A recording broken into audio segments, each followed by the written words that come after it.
Black Star Network is here. Hold no punches. I'm real revolutionary right now. Support this man, Black Media. He makes sure that our stories are told.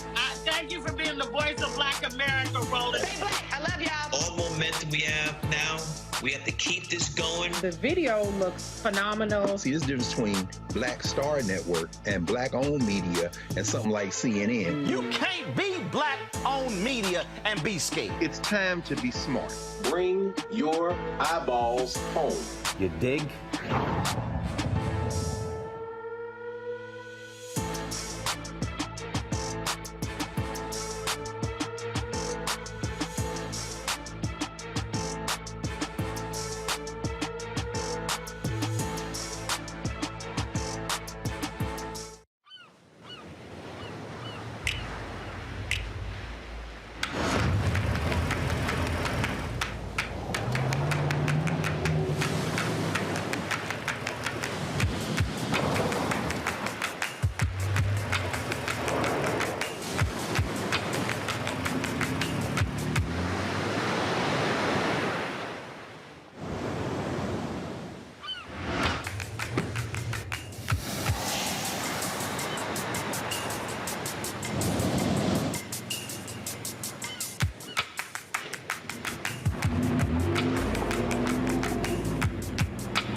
Hey folks, today is Thursday, January 20th, 2022. Coming up on Roland Martin Unfiltered, streaming live on the Black Star Network.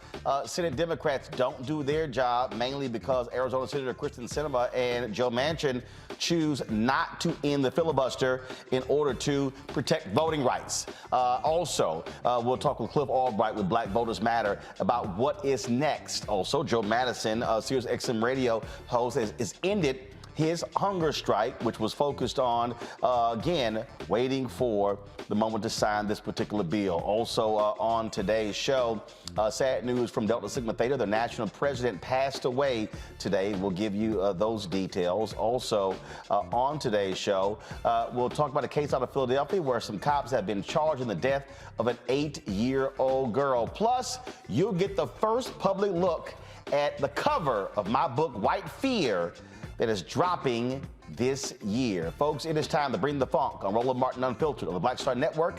Let's go. He's got it. Whatever the miss, he's on it. Whatever it is, he's got the scoop, the fact, the find. And when it breaks, he's right on time and it's rolling. Best believe he's knowing. Putting it down from sports to news to politics. With entertainment just for kicks, he's rolling.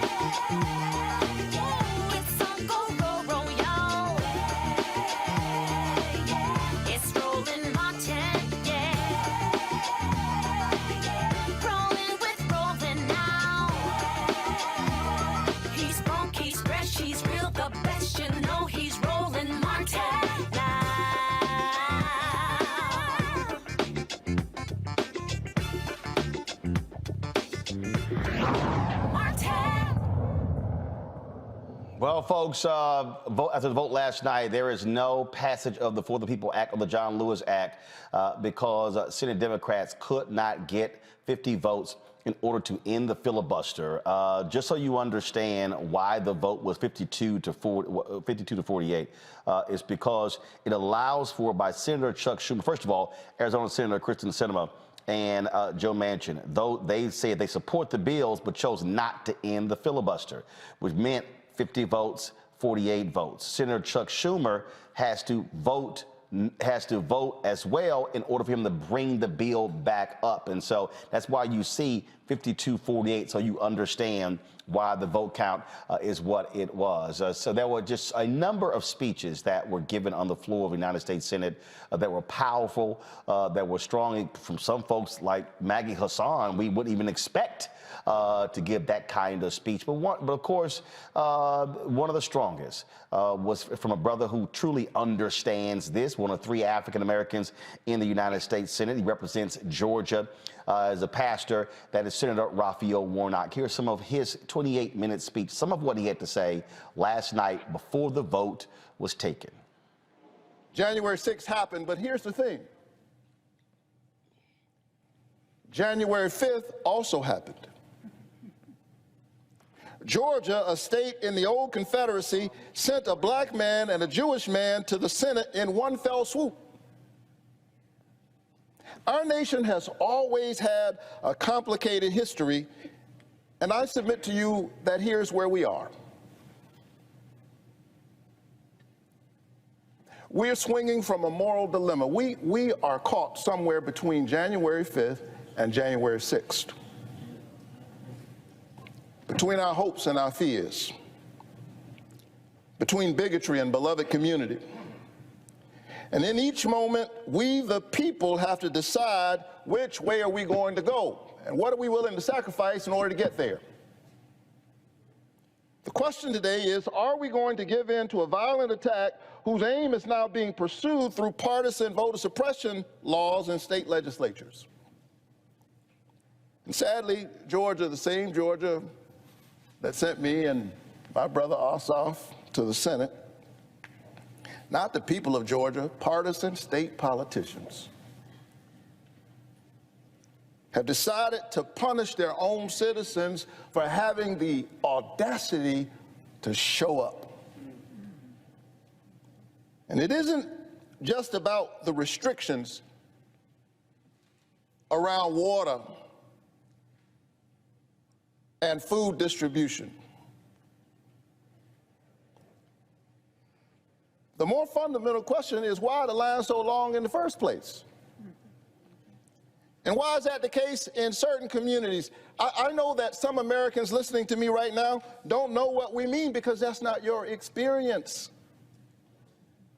But it is the experience of so many of your fellow Americans. We need empathy, compassion, care for one another. While local election officials working in Lincoln County, Georgia, to close all but one polling location for a county that's bigger than 250 square miles. Why is the second most powerful legislator in the Georgia State Senate working right now to pass legislation to eliminate all ballot drop boxes in Georgia in the middle of a pandemic? Why are state leaders in Georgia right now working to take over the local elections board in Fulton County, where Ebenezer Baptist Church sits?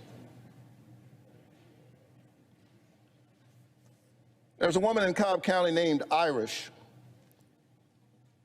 She says she's tried repeatedly over the past 10 years to vote, but could not because of long lines and changing polling locations, people playing games. She said that she has often had to decide if she will work or vote. Another woman, Verona from Cobb County, says that she waited in line for 8 hours in the rain at her local library. 8 hours to vote. I run into constituents all the time who tell me that they waited for hours to vote for me. I'm honored that they voted for me, but I'm sad that they should have to wait for 8 hours. A student in Atlanta named Isabella says that she and many of her friends who could not vote in the November 2020 election because they did not want to skip class to stand in line. Why are state leaders in Georgia behaving as if giving voters these awful choices is normal, or that voters like these Georgians don't exist? Those are the facts of the laws that are being passed in Georgia and across our nation. And so here's the question tonight. America, are we January 5th or are we January 6th?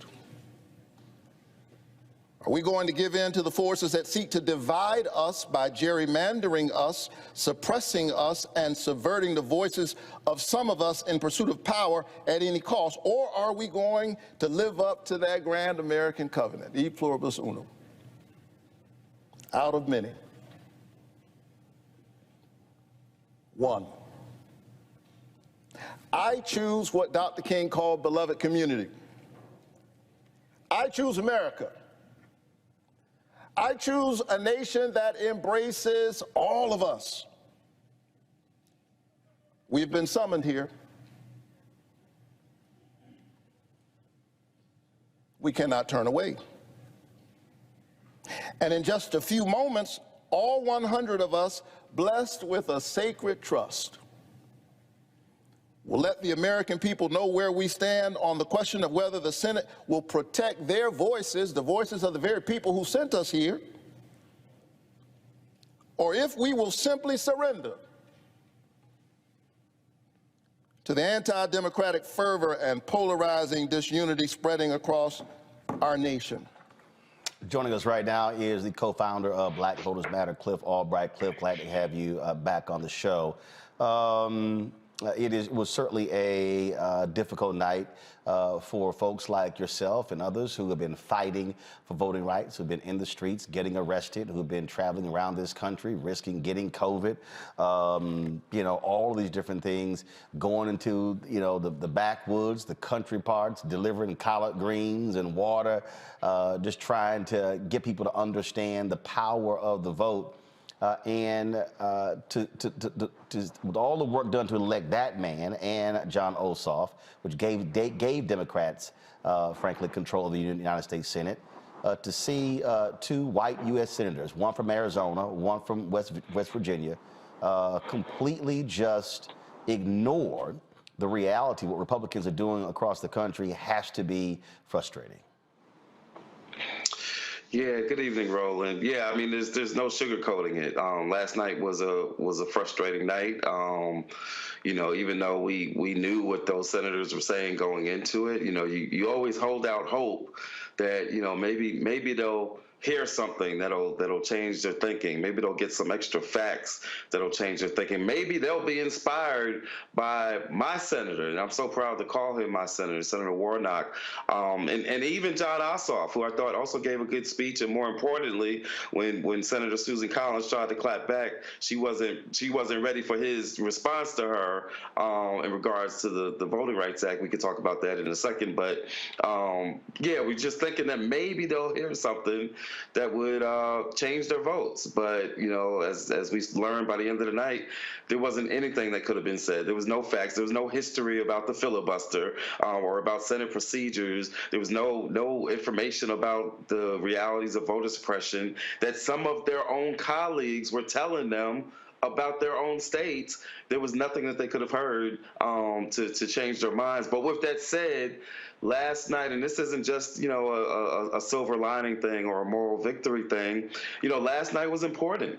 The fact that we even had that debate is something that was produced by a movement, by what you were just talking about, by folks who have been in the streets and getting arrested and sending messages and texts and all of that.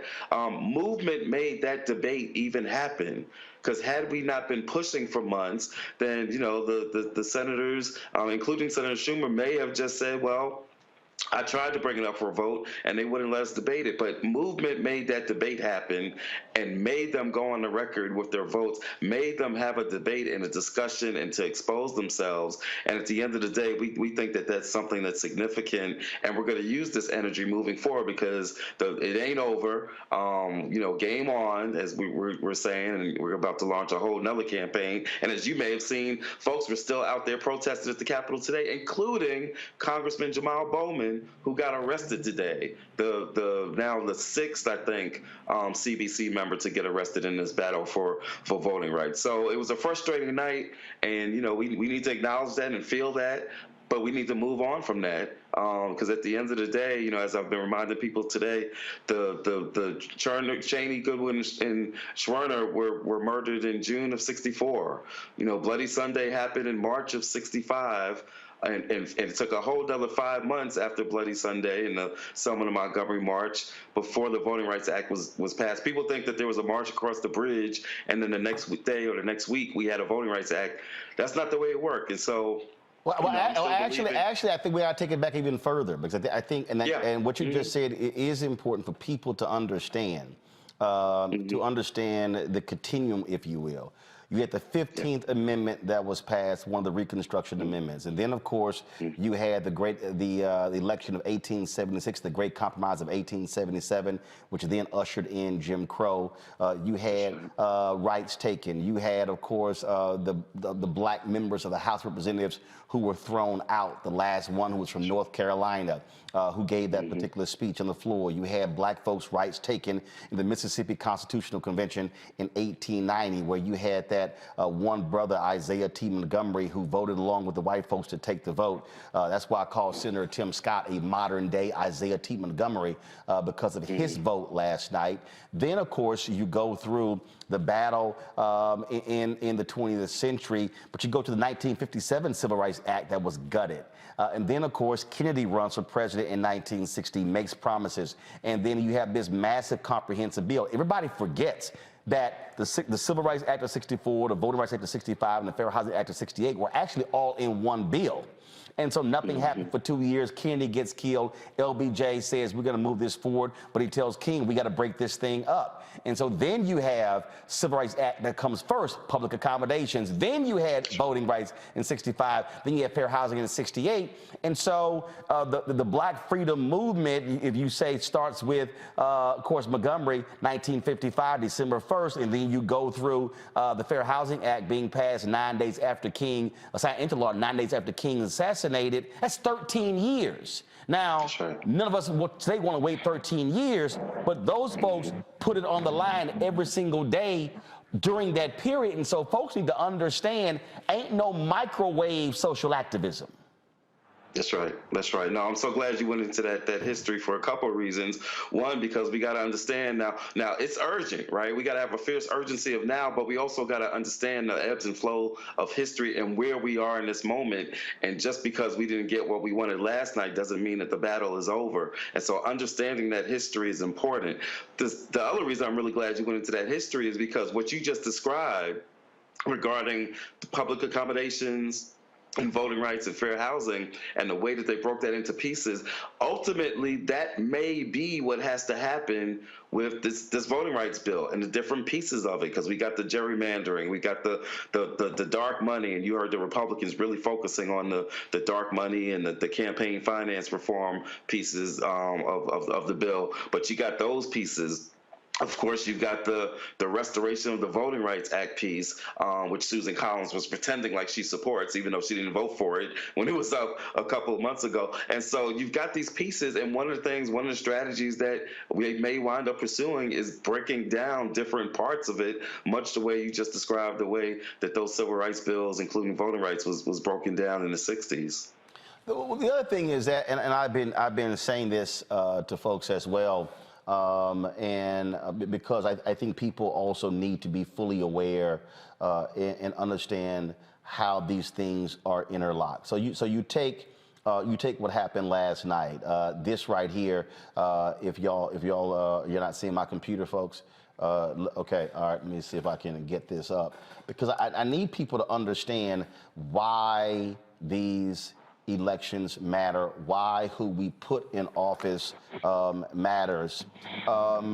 This was, and I'm trying to pull it up right now, and so we're going to try to get it going. But last night, Sherry Beasley posted this statement right here on her Twitter feed. And for folks who don't know who that is, she's the former Supreme Court Justice of North Carolina. And then she posted this. Guys, come on, go to it. Thank you. Today, Washington has failed us. In this moment, the failure to stand up for our fundamental constitutional right to vote turns back the tide while our democracy is under attack. And so she lays all these things. But this is what she says in the end. If I were in the Senate today, I would vote for the Freedom to Vote Act and John Lewis Voting Rights Advancement Act to ensure we don't pass this fight on to future generations. She's running for United States Senator. Richard Burr, of course, who's been, frankly, abusing his office with his stock trades, he's retiring. She is running for the United States Senate. She lost in 2020 by 400 votes in North Carolina. Folks, do the math. Sinema, Manchin, last night, it was 50-48 because one of those senators, Republican, Burr, voted with the Republicans. If Sherry Beasley is the United States Senator next year, if she wins and is sworn in, then all of a sudden now you're looking at 50-49. Mandela is one of the folks who's running, who's the lieutenant governor in Wisconsin.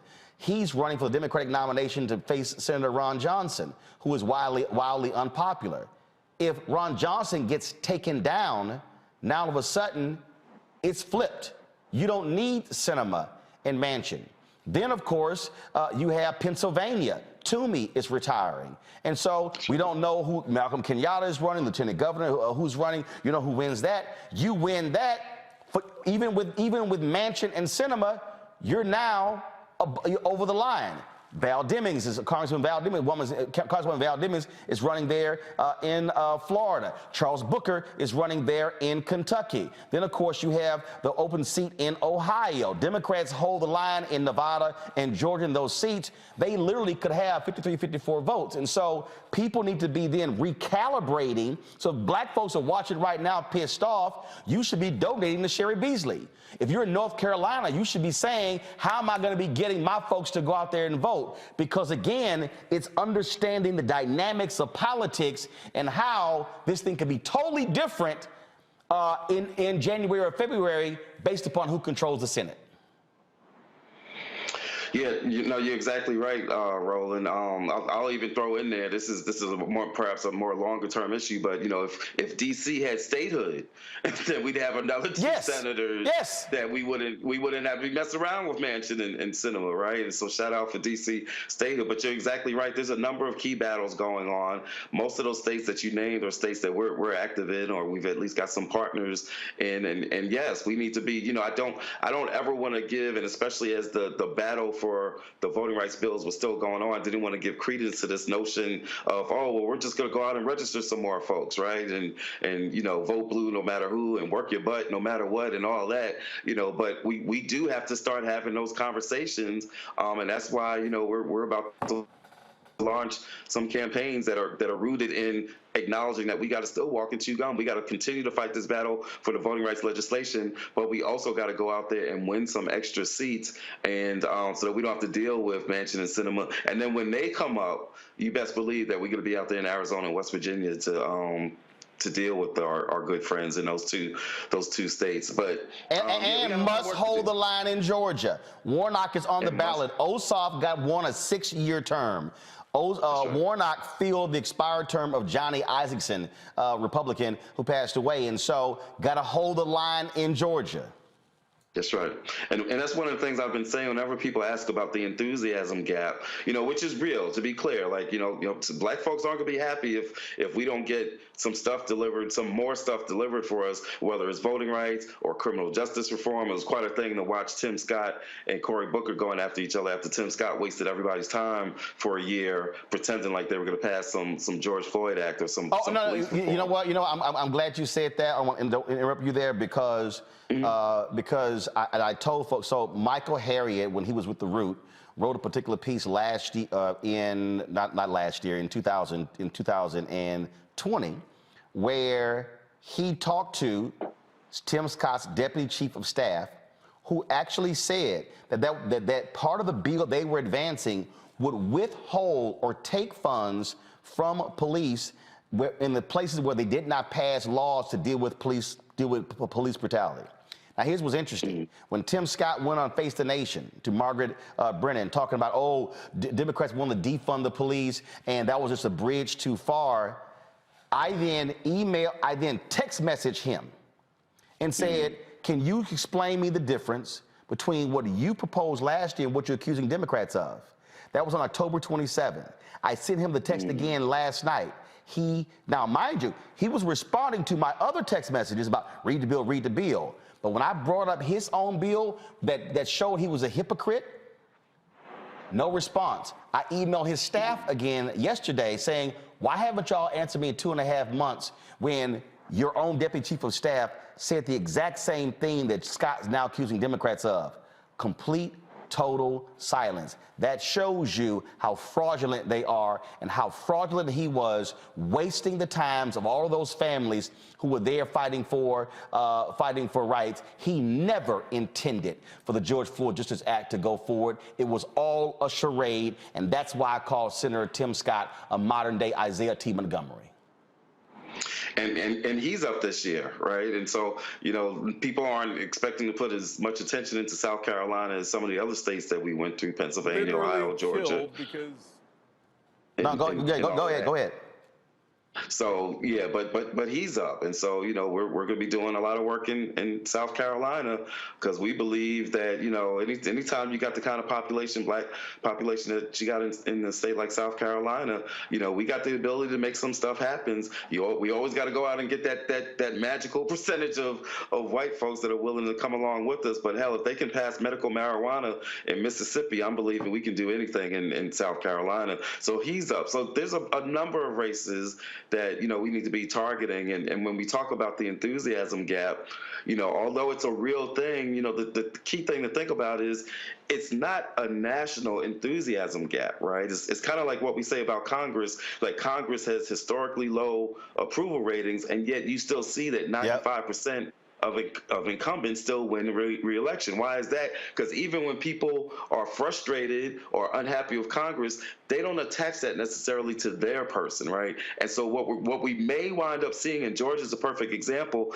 even black folks that are upset with Biden or Democrats in the Senate, we're not upset with Warnock, right? We know that he was out there fighting, and so you might not see the same lack of enthusiasm someplace like Georgia as you might in some other states, like say a Delaware, where I don't know if there were senators up for Carper and Coons, but they didn't fight like Warnock, and so there would be a bigger enthusiasm gap there than you would see in some place like Georgia. This is video we're showing right now of Congressman Jamal Bowen getting arrested today. You referenced that earlier, so I wanted to definitely show that. It is. You made the point consistently, Cliff, that you cannot out-organize voter suppression. Yesterday, guys, if y'all have that clip of President Joe Biden, let me know if y'all have the clip where he admitted that, frankly, he has not communicated enough to African Americans. And the thing here is this White House, the Democratic Party, their messaging, look, Frank, has been terrible, okay? I don't understand how in the hell you pass a $2 trillion bill and you don't know how to explain to people what the hell is in it. I mean, that just makes no sense to me whatsoever. But the point that you made is they're going to have to deliver. One of the things that President Biden said after Scott scuttled the George Floyd Justice Act, where they're going to be moving forward with executive orders. I'm sitting there going, what the hell happened? They should have done that literally the next week after he did that. You don't sit here and wait 3-4 months. No, you jump on it immediately. That's the sort of action that there has to be far more sense of urgency from this party, and it can't come in August and September. It needs to happen now. Yeah, it needs to happen now. It needs to happen yesterday. Truth be told, that could have happened. He didn't even have to wait for the George Floyd Act to fall apart. He could have done that on January 21st, January 22nd of 2021 when he came in. He could have done the executive orders now on that. So you're exactly right. It's past time for some of those executive orders, whether that's on policing or student loan debt, which, to be clear, is a racial justice issue. Dealing with student loan debt and debt cancellation can have an immediate impact on the racial wealth gap. And so, there are some actions that he can take that might help deal with whether or not there's going to be a lack of enthusiasm amongst black voters. But at the end of the day, regardless of what we're going to do, they're going to have to get something passed because, we've still got to deal with the attacks on drop boxes. Now you got this fool, Purdue, talking about, and not just him, he's just piggybacking on DeSantis, talking about election police. You know, it's so, which he doesn't even have the constitutional authority to do in Georgia, right? But they're still going to talk about it, and they're still going to try it. You got DeSantis putting out his own maps. You got a governor in Florida putting out redistricting maps. That ain't your job. Stay in your lane, right? But again, this is all a part of the voter suppression that we're seeing, and so we're going to do what we need to do to talk to our folks and focus on our issues and mobilize folks. But we've got to. I'm still saying it. We still got to get them. They can't move on to this so-called Electoral Count Act. You may have heard some of that discussion, right? That they just trying to act like that's a substitute for voting rights. That's not a substitute. That would be like, and I shared this the other day on Martin Luther King Day, that would be like LBJ telling Dr. King or Congress telling Dr. King, you know what, Dr. King, we can't pass this Voting Rights Act right now that you want to get passed. But let me tell you what we're going to do for you. We're going to pass an act that says after they finish keeping you from registering, after they finish giving you literacy tests, after they finish making you count the jelly beans, after they finish closing your polling places, after all is said and done, and they send us the election results, we're going to make sure that those results get confirmed and certified as it was sent to us by the state. That would have been insulting to Dr. King, and that's insulting to us today. The Electoral Count Act is not voting rights. Repeat, the Electoral Count Act is not voting rights. It is not a replacement for restoring the 1965 Voting Rights Act. It's not a replacement for guaranteeing days of early voting and vote by mail and making Election Day a national holiday. So they still need to fight. And we're still going to fight and do what we need to do to get those things passed, even if it's in pieces, as you described earlier. But we need that to go along with the mobilization that we're going to be doing as we try to target some of these states up and down the ticket, from Senate on down to local races. Because at the end of the day, we need these school board seats just as much as we need these Senate seats, because we all know what's going on at the school board level. Indeed. Cliff Albright, co-founder of Black Voters Matter. You know, we always there with you, and so let's get it on in 2022. All right, game on. Yes, indeed. It ain't over. I appreciate it. Thanks, sir. All right, folks, let's go to my panel right now. Greg Carr, Department of Afro-American Studies at Howard University. Reese Colbert, Black Women's Views. Also Faraji Muhammad, host of upcoming show on of course, Black Star Network. Greg as well. Greg will be doing the Black Table. I saw the first cut today. Looks great. And Faraji is for the culture with Faraji Muhammad. And so, again, that'll be upcoming. I want to show y'all this here. This has been making the rounds on the social media. So Senator Mitch McConnell was asked this question, and this is how he responded. What's your message for voters of color who are concerned that without the John L. Lewis Voting Rights Act, they're not going to be able to vote in the midterm? Well, the concern is misplaced, because if you look at the statistics, African-American voters are voting in just as high a percentage as Americans. A recent survey, 94% of Americans thought it was easy to vote. This is not a problem. Turnout is up, biggest turnout since 1900. It's simply they're being sold a bill of goods to support a Democratic effort to federalize elections, as Senator Black. Roll that top again.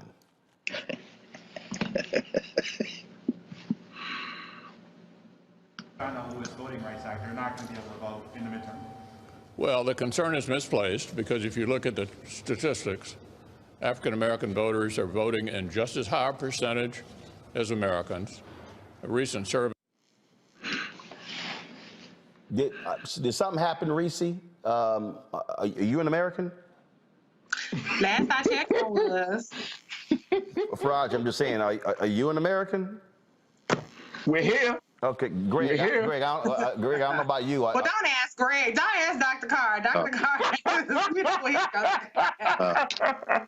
goes. No, don't ask me. But see, and the thing there, Reese, one, all the BS, because I love it when, no, they're voting, at the same rates. No, That's not true. And again, they love to cite that, oh, this poll and that poll. Yeah, but whatever the poll, 94% of Americans. Yeah, show me that poll. Or I'm sorry, maybe that was the poll, 94% of white folks. Well, you know, he's revealing what we all know, that when white people talk about people, they're talking about white people. Right. And everybody else has to have the hyphenate in front of it. And it's interesting that he didn't say African Americans, he just said African American voters and then Americans. So he just basically said, well, we all know that we're other to this country, even though we literally built this country. But at the end of the day, the fact that we vote in the numbers that we do is not evidence that the system is working. It's evidence that we are going to go through hell or high water to vote. And the reality is, and I know this is not going to be the most popular thing to say, but they're suppressing just as many, if not more, white voters than they are black voters, just to stop some black folks from voting in places like Detroit and in Pennsylvania and Wisconsin and in Georgia, because as Vice President Kamala Harris has been saying, the voter suppression bills that they've put in place are going to impact 55 million Americans. It ain't but 40-something million of us. So obviously it's going to hit a whole lot more people than just black folks. And so they're willing to sacrifice the conveniences of some white folks because they feel like they can make up for it by ginning them up with all of these racial dog whistles or bullhorns about CRT and caravans and radical Islamists and defund the police or whatever kind of bullshit they're going to spring up for 2022. And they know that on the flip side, they're going to make it structurally impossible for so many Black, Latino, Native American, and even disabled and student communities to vote. And so that's what this is all about. But the white supremacy is really the root of all of these initiatives. It's the root of the obstruction. And it doesn't matter if it's Mitch McConnell saying it or versus Kyrsten Sinema or Joe Manchin. They all playing for the same white nationalist team and for the same white minority rule, because this isn't just about 2020, 2022. Right. This is about the next generation of wanting to enshrine white minority rule when the demographics shift against them. I get a kick out of everybody's voting. But Faraji, okay, fine, y'all had to wait 6 hours. Okay, fine, you had to wait 8 hours. So that's sort of like saying, look, why y'all tripping? Y'all still got to eat even though you had to go to the kitchen. Right. I mean, just because you didn't sit down at the counter, I mean, you still got the food out the back window, but you ate. And that's the problem right there. And I think, Brother Roland, we got to keep something in mind, that how serious of a situation what happened last night really is to constitutional democracy. Here's a 230-year country that is built on the idea of representation from the people through the voting process. And so what we just saw last night was a major blow to that foundation. And, you know, there are people across this country that are looking and are wondering, are we teetering or are we right there at the brink of civil war? Dr. Gerald Horne, who is the professor of history and African studies out of the University of Houston, he made the point that we are at that point at this point. He said that when you look at it, he said it's going to be very difficult to change the tide against, you know, getting this voting bills passed. He said you have scholars who are talking about the United States on the verge of civil war. He said, in some ways, the situation in the United States is either spinning out of control or has spun out of control. So we're looking at a situation like this. Reese talked about those voter suppression bills, laws. The Brennan Center for Justice, which is a public policy institute out of New York, NYU, they say 400 laws have been introduced in 49 states restricting voter access. What is going to happen when people go to the polls and they can't go to the polls, or they're restricted, or the ballot boxes aren't there, or there's some sort of limitation? The United States government, the government leaders are playing games with our lives. Because why? If voting is supposed to be the most easiest way to participate in this democracy, and you can't say that at this point in time that people aren't already dissatisfied, you are going to essentially destroy, and I will go as far as to say to cultivate domestic terrorists against the United States government. Well, what you're dealing because people aren't going to be feeling like they're going to be seen or heard, or that their will is going to be fulfilled. Well, again, what you're dealing with here is that the old way was to simply firebomb churches, blow up houses, and intimidate black people, threaten them to lose their jobs. What they're doing here, Greg, is they're doing, as a federal court rule, surgical precision in terms of how they're able to attack. They're studying, I'm going to change this and change this. That's what they're doing. And so the Republicans in Congress are saying, hey, everything is fine. Hey, we see what you're doing on the state level. Y'all keep going. Hey, we don't see what the whole deal is, which says also to our folks, we'll be talking with a Black Lives Matter leader coming up next. It says to our folks why we can't just focus on what's happening here in the nation's capital. You know, we're just 2 blocks from the White House, a few blocks from the Capitol. You would be focused on what's happening in your state capital, because that's where they have been really creating the most havoc.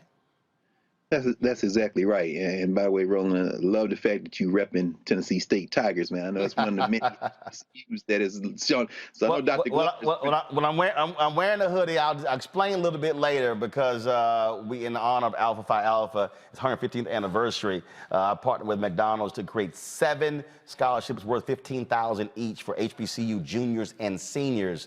I'll explain more about that later, but go ahead. Okay, yeah. Well, you've been saying you were going to do that, man. Y'all pay attention. This is why you support the Black Star Network. Roland is as good as his word. He's been saying that for years. Yeah, I mean, I love Mitch McConnell. He's an unreconstructed white nationalist, Klan adjacent. And my response to him would be the end of this month, I think the 25th of January is the filing deadline. Charles Booker, 2022, break Rand Paul's whole spine. That's the response. You don't, Stevie Wonder said it best in his song Superstition: when you believe in things you don't understand, you suffer. So to me, asking anyone whether they are American or not is a trick question. There's no such thing as an American. I'm an American citizen. I have a passport. I can vote. And so that's the issue. And I think as you walked, Cliff, through that history, it's very important to understand the federal Constitution of the United States of America was set up to prevent majority rule. And at the time, people of African descent were not included. This mess started to fall apart as you began to walk, Cliff, through those Civil War amendments with the 13th, 14th, and 15th Amendment. When you included people of African descent in something we were never supposed to be included in, it began to upset the balance. For a brief moment, there was an off-balance moment when there glimpsed the possibility of maybe something like, what did Senator Warnock say? A nation that embraces all of us. Because he said, I choose America. And then he said, I choose a nation that embraces all of us. And I understand why he had to say it, because he got to win re-election so that you don't have a brain-damaged bulldog join Coach Tuberville from neighboring Alabama and become the literal dumbest senator in the damn United States Senate. So I understand why Warnock had to say that, but them 2 different things, bro.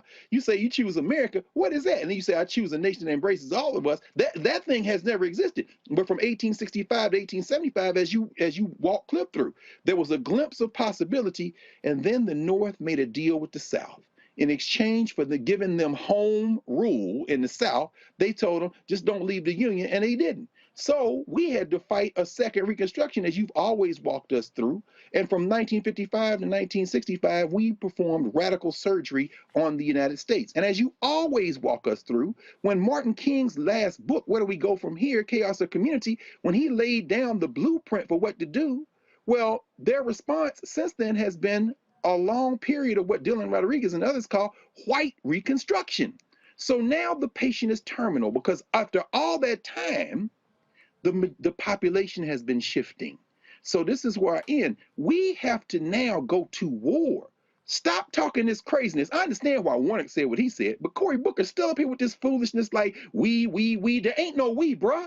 You know what you need to do in Kentucky? The president of Kentucky State University, the University of Kentucky, we got all them black ball players. You make election, you close your school. When Raphael Warnock says skipping class, they didn't want to skip class to have to make them that awful choice. Bruh, don't you remember the students from Spelman and Clark and Morehouse and Morris Brown and the ITC who not only skipped school, left school altogether and went down, got their ass beat and fought back in them lunch counters? You got to go to war now. That means that you have a sleep-in at all these community centers and churches the night before the election. Then you go out there and feed everybody 5 miles from the place, and you get prepared to stay out there for 2 or 3 days. These are your open-ass enemies. Stop acting like standing in line for 6 to 12 hours is a damn sacrifice, and call these people who they are. Break their damn backs. Y'all got to stop talking different. You're talking a language they don't understand, bro. It's time to have some bass in your voice now. I may in the next hour, I may have to play that commentary I did in the first year of Trump. This means war, for people to understand where we are. I got to go to a break. We come back. We're going to bring in one of the leaders of the Black Lives Matter movement into this conversation. We're going to also talk about Biden's news conference yesterday, his first year, all of that. That's next right here on Roland Martin Unfiltered on the Black Star Network.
I'm Angie Stone. Hi, I'm Teresa Griffin. Oh, Roland.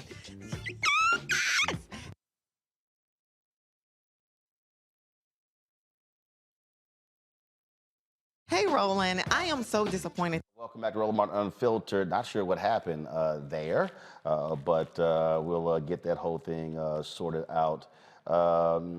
Folks,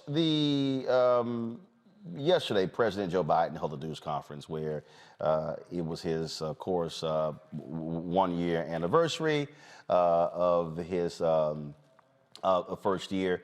And longest news conference in presidential history, about 90 minutes. Actually, it was pretty interesting because, so many people love to ask the question, saying, why is he taking so long and what's going on? And he has no stamina. Well, hell, he stood there and took all those questions. All right, this question was asked yesterday. Listen to this. About voting rights and the struggles you've had to unify your own party around voting rights. Unity was one of your key campaign promises. In fact, in your inaugural address, you said your whole soul was in bringing America together, uniting our people.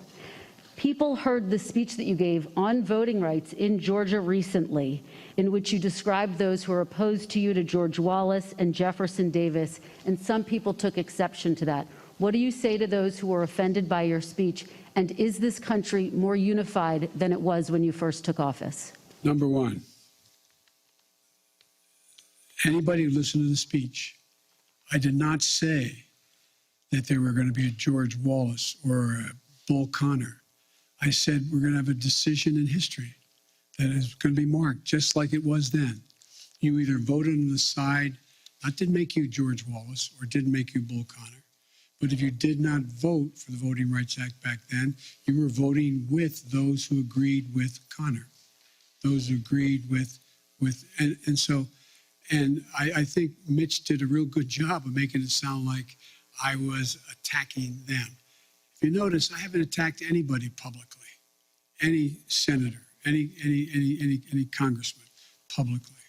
And my disagreements with them have been made to them, communicate to them privately or in person with them. My desire still is, look, I underestimated one very important thing. I never thought that the Republicans, like, for example, I said, they got very upset. I said, there are 16 members of the present United States Senate who voted to extend the Voting Rights Act. Now, they got very offended by that. It wasn't an accusation, it was stating a fact. What has changed? What happened? What happened? All right, Ashley Woodard Henderson is with the Movement for Black Lives from D.C. She joins us right now. There were else if I can play. I'm going to play it a little bit later. But the thing I thought of was interesting yesterday, and we keep always say this all the time, listen to black people. Biden remarked that he underestimated the obstruction of Republicans. And I'm like, you don't remember 8 years when you were vice president with Obama? You don't, like, black people tried to tell you this. Great. They had no intention on moving forward with any policy whatsoever. And during the campaign, he kept talking as if, oh no, you know, stuff is gonna change, not Trump. We were like, nah, player, no, it's not. No. And I mean, you in particular know more than most that not only did we tell him that when he was vice president, people have been telling that since he got into Congress. The confusion isn't that voting rights somehow is divisive in a U.S. context. In fact, the thing that is divisive in a U.S. context is making voting rights a partisan issue in the first place, right? White supremacy is divisive. He can't even have the gumption to say unequivocally that voting against voting rights is actually a racist endeavor and stick to it. Just shows us that, you know, we've got a lot of work to do before we see this battle won around voting rights, among other things. It was also interesting. First of all, I'm sick of all these punk ass media people. You know, they were like, oh my God, it was too long, or oh my God, you know, he sounded like Reagan, you know, at the end of his term. I mean, like, okay, don't sit here and complain about not having a news conference, then your bitch thing is too long, because when he had it, okay? It was an opportunity to actually ask questions and hear from him on a variety of issues. One of the things that he did criticize Obama when he said, hey, he went to Obama and they did not take a victory lap when it came to some of the major bills that they actually passed. Well, they're actually doing the exact same thing.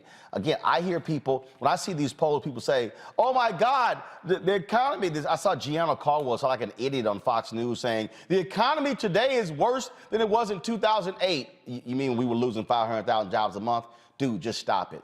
But they do have to actually explain what the hell you passed, who it helps, as opposed to allowing the process story to reign supreme in D.C. That's true. I mean, and also don't count us out, right? We're not stupid.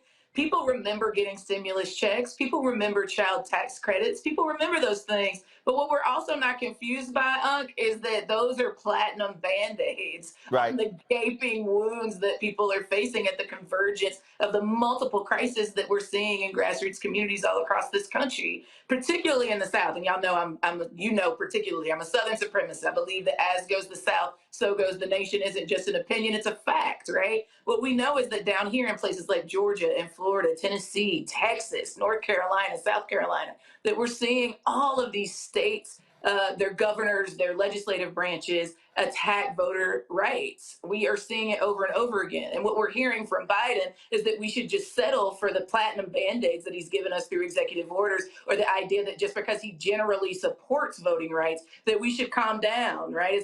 I hear Nina Simone singing too slow to me, right? That we're asking for too much too quickly, when actually what we've demanded is actual transformation of the systems that we've inherited. What we've gotten is very minimal response and a lot of work. It's not that we're confused about the nuance of the words he's using. We are aware. What we want is actually what we demanded. We didn't demand justice in policing. We demanded the People's Response Act. We demanded the Breathe Act, the Build Back Better Act. We are demanding the John Lewis Advancement Act and the Freedom to Vote Act. We are very clear about what we want. And we've been clear with Biden, and we've been clear with the folks in Congress. And it's time for them to put up, considering who risked our lives to usher them into these positions of power. I want to bring the panel in here. Reese, I'll go to you. Your thoughts on Biden's first year and weigh in on this conversation. Well, first of all, shout out to Vice President Kamala Harris. I know if I don't say it, nobody else is going to say it. So shout out to Vice President Kamala Harris on a successful first year, a historic first year. I do think actually people have a very short memory. And I think that right now people, they have these different, silos that people are mostly concerned about. Some of them are manufactured based on social media, like hashtag cancel student debt. I don't give a damn about nothing about student debt other than that. And so I do think that Biden and Harris have been shortchanged in terms of the just unequivocal quantitative data that shows a successful first year, unless we just don't have any measure that we describe success at that's objective. I mean, unemployment is down to 3.9%. Wages are up, and also inflation is up, but that's a result of the pandemic. We also have seen 5 million people gain health care. We saw 6 million jobs added just in 2021. So, I mean, there are a lot of just objectively good things that have happened. And that's not even talking about the way that child poverty was cut in half, particularly for Black children as a result of the child tax credit, the kind of work that Vice President Kamala Harris did around Black maternal mortality, as well as emphasizing lead removal, which is something that disproportionately impacts us. And so I can go on talking about the judges, the record number of Black judges that Biden appointed. He recently appointed 2 Black people who are nominated to the Federal Reserve, which is the first Black woman in history ever nominated for that, and only the 4th Black man nominated. That was Dr. Cole or Dr. Clark and Dr. Jefferson out of over 100 nominees. And so we see that the institution, the executive branch, is being transformed in a way that we haven't seen in a very quick fashion. But the problem is that people want more yesterday.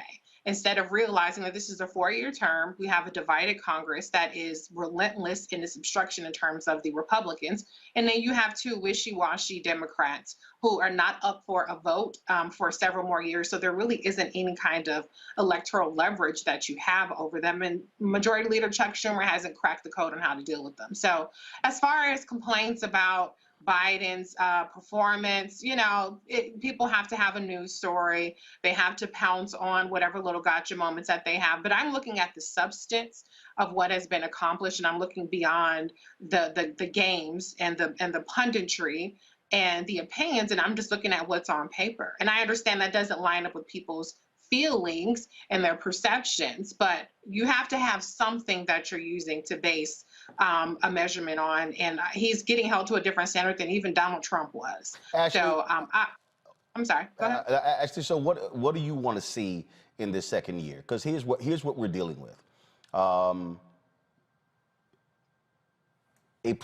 incumbent president typically loses seats in a midterm election. Republicans are literally gerrymandering themselves into a majority. The Senate is 50-50. So this point next year, Republicans could very well control the U.S. House and the U.S. Senate. That means that this might be his last shot at driving policy. What do you want to see this president focus on in this year, in 2022? Yeah, I think you made the point, brother. What we need is voting rights. And the idea that this is something that we expect in a short order, that it's asking for too much, it's a fake fight about whether or not Biden did or did not do anything in the first term. Or in the first year of his first term. We know that he has. That's not the question. The question is, we've been in a centuries-old fight around our participation in the democratic process. And what we've been sold is that being able to participate in voting is actually critical because it helps decide who governs, right? And if we can't actually unequivocally participate in the voting process, then how are we going to be able to decide that more than just the GOP have a say about what the policy interventions in this country will be? That is not something new, and it's not like a particularly revolutionary demand, right? This is actually just asking to participate in a neoliberal experiment around democracy. And I think that is actually really, really critical to get over the hump of. What is also real is that social movements and grassroots communities all across this country have said that we don't want to pick off important issues that are impacting people's intersectional lives, things around policing, things around immigration, around the economy, around infrastructure, around climate and other things. But what is real is that if we do not get something around voting rights, even as Cliff said, even if we have to break the bill down and get it passed in smaller ways, if we don't do that, then our ability to be able to move progressive policy and get elected people who are actually from and of our communities that see a progressive movement forward and electoral justice, bending the moral arc of the universe towards justice, I think we're in for a world of hurt by the midterms and the next presidential. Greg, your I assessment. agree. Greg, your assessment, first year. What do you want second year? Well, I agree. I agree with Ashley. I think you really laid it out, sis. My assessment of the first year is pretty much like that 59% of folk who were polled by NBC. And by the way, shout out to Kyrsten Welker I know she's got a job she has to do, but to ask that question is utterly absurd. Yes, Joe Biden's a white man. He ain't got no other country to go to. So yeah, you're going to talk about unifying, but then for her to ask him a question like that's a real question, you're not going to unify something that has never been together. It's not fractured. It was never together. Joe Biden lives in a delusional world, so I understand why she had to ask that delusional question. But I expect in that NBC poll, 59% of those folks said that the presidency is going as expected. And yes, why? Ashley just laid it out. We can count. Everybody know that cosplay coal miner out of West Virginia is a wholly owned subsidiary of his owners, and everybody knows that Toonie Loon in Arizona is a wholly owned subsidiary of her donors. We can count. We knew there wasn't going to be no legislation passed. So what I expect for the next coming year now, and you know, it reminds me, we are back now in terms of our attitude. We need to take the attitude of the 1940s and 50s. Remember the first SNCC. Not Student Nonviolent Coordinating Committee, but the Southern Negro Youth Conference, which met in South Carolina at Benedict College, and W.E.B. Du Bois gave a famous speech called Behold the Land. And Ashley, you just hit it again, sis. Du Bois told those young people in the first SNCC, the future of the Negro is in the South. It's time to get everybody registered to vote. It's time to bust them out from the inside, and then you got to overwhelm them. But you got to stop acting like you live in a country where these people have an agreement. There's only one side fighting right now. And you're right, Roland. This is ignorance. Reese, you said it. Now I'll end with this. These people, Reese is laying out the facts. But as you said, Ashley, it ain't about the facts. These people don't give a damn. Tim Scott will lie to his face. Mitch McConnell is an unregistered white supremacist. They don't give a damn about the facts. All they care about is POWER. So stop trying to talk to them and break their backs. That's it. Baraji, weigh in.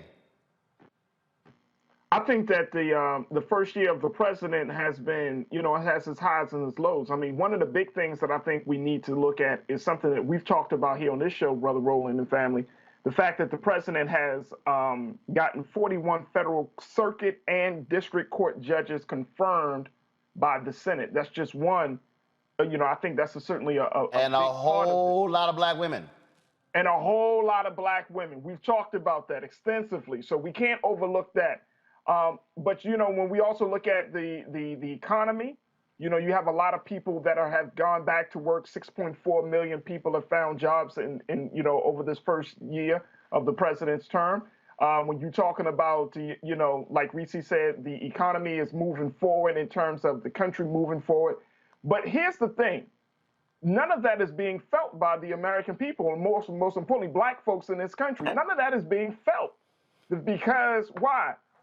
President Biden stood on the grounds of the Capitol on January 20th, 2021, and said that he was going to move this country in a different direction. Now, I think that as much as we're having this conversation about what he has done, we have to ask the question, well, what are we doing to make a new reality for this country? We cannot have this unrealistic expectation that this one man with a few people in his administration, with a black woman by his side, is going to change the tide of the destiny of this country in 1 year. That's not going to happen.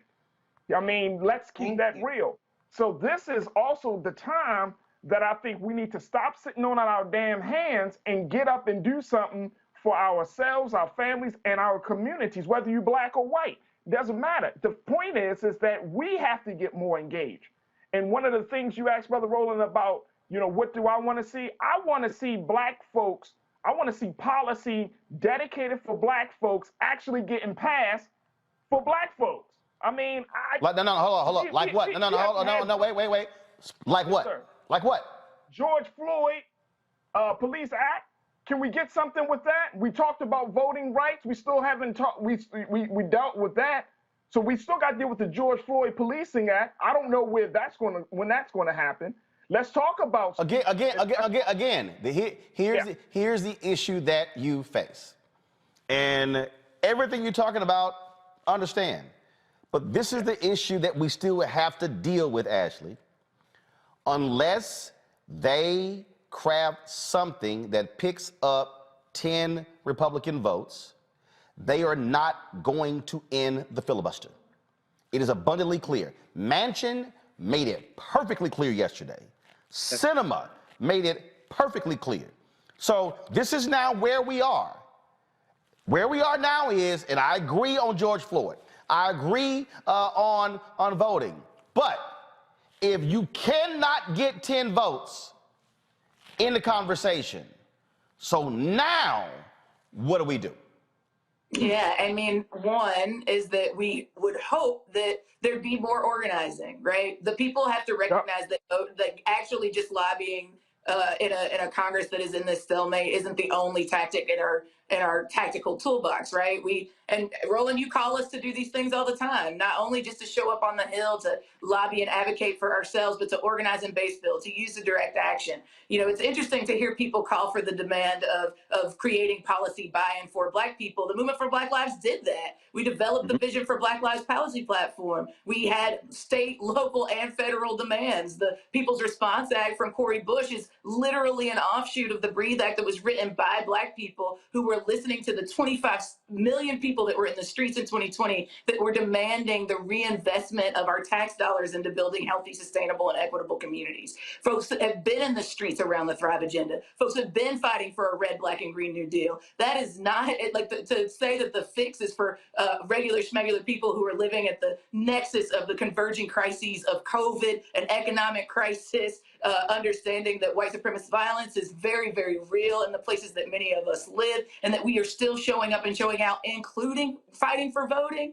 right? Black Lives Matter, the Black Voters Matter crew, the New Georgia Project, the Florida New Majority, all of these organizations have been out doing incredible work. And to say that the burden to shift the texture of what's happening in relationship to the Congress and the presidency is on the backs of grassroots communities and not the folks that we have voted in to actually see that legislation through feels frustrating to me.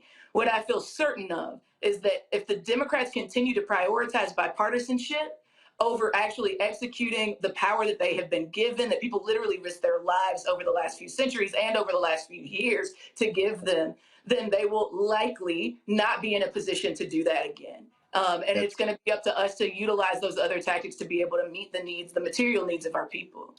So what I need everybody watching and listening to understand, and part of the thing that we do on this show is what I call Schoolhouse Rock 2.0. This is Civics 101.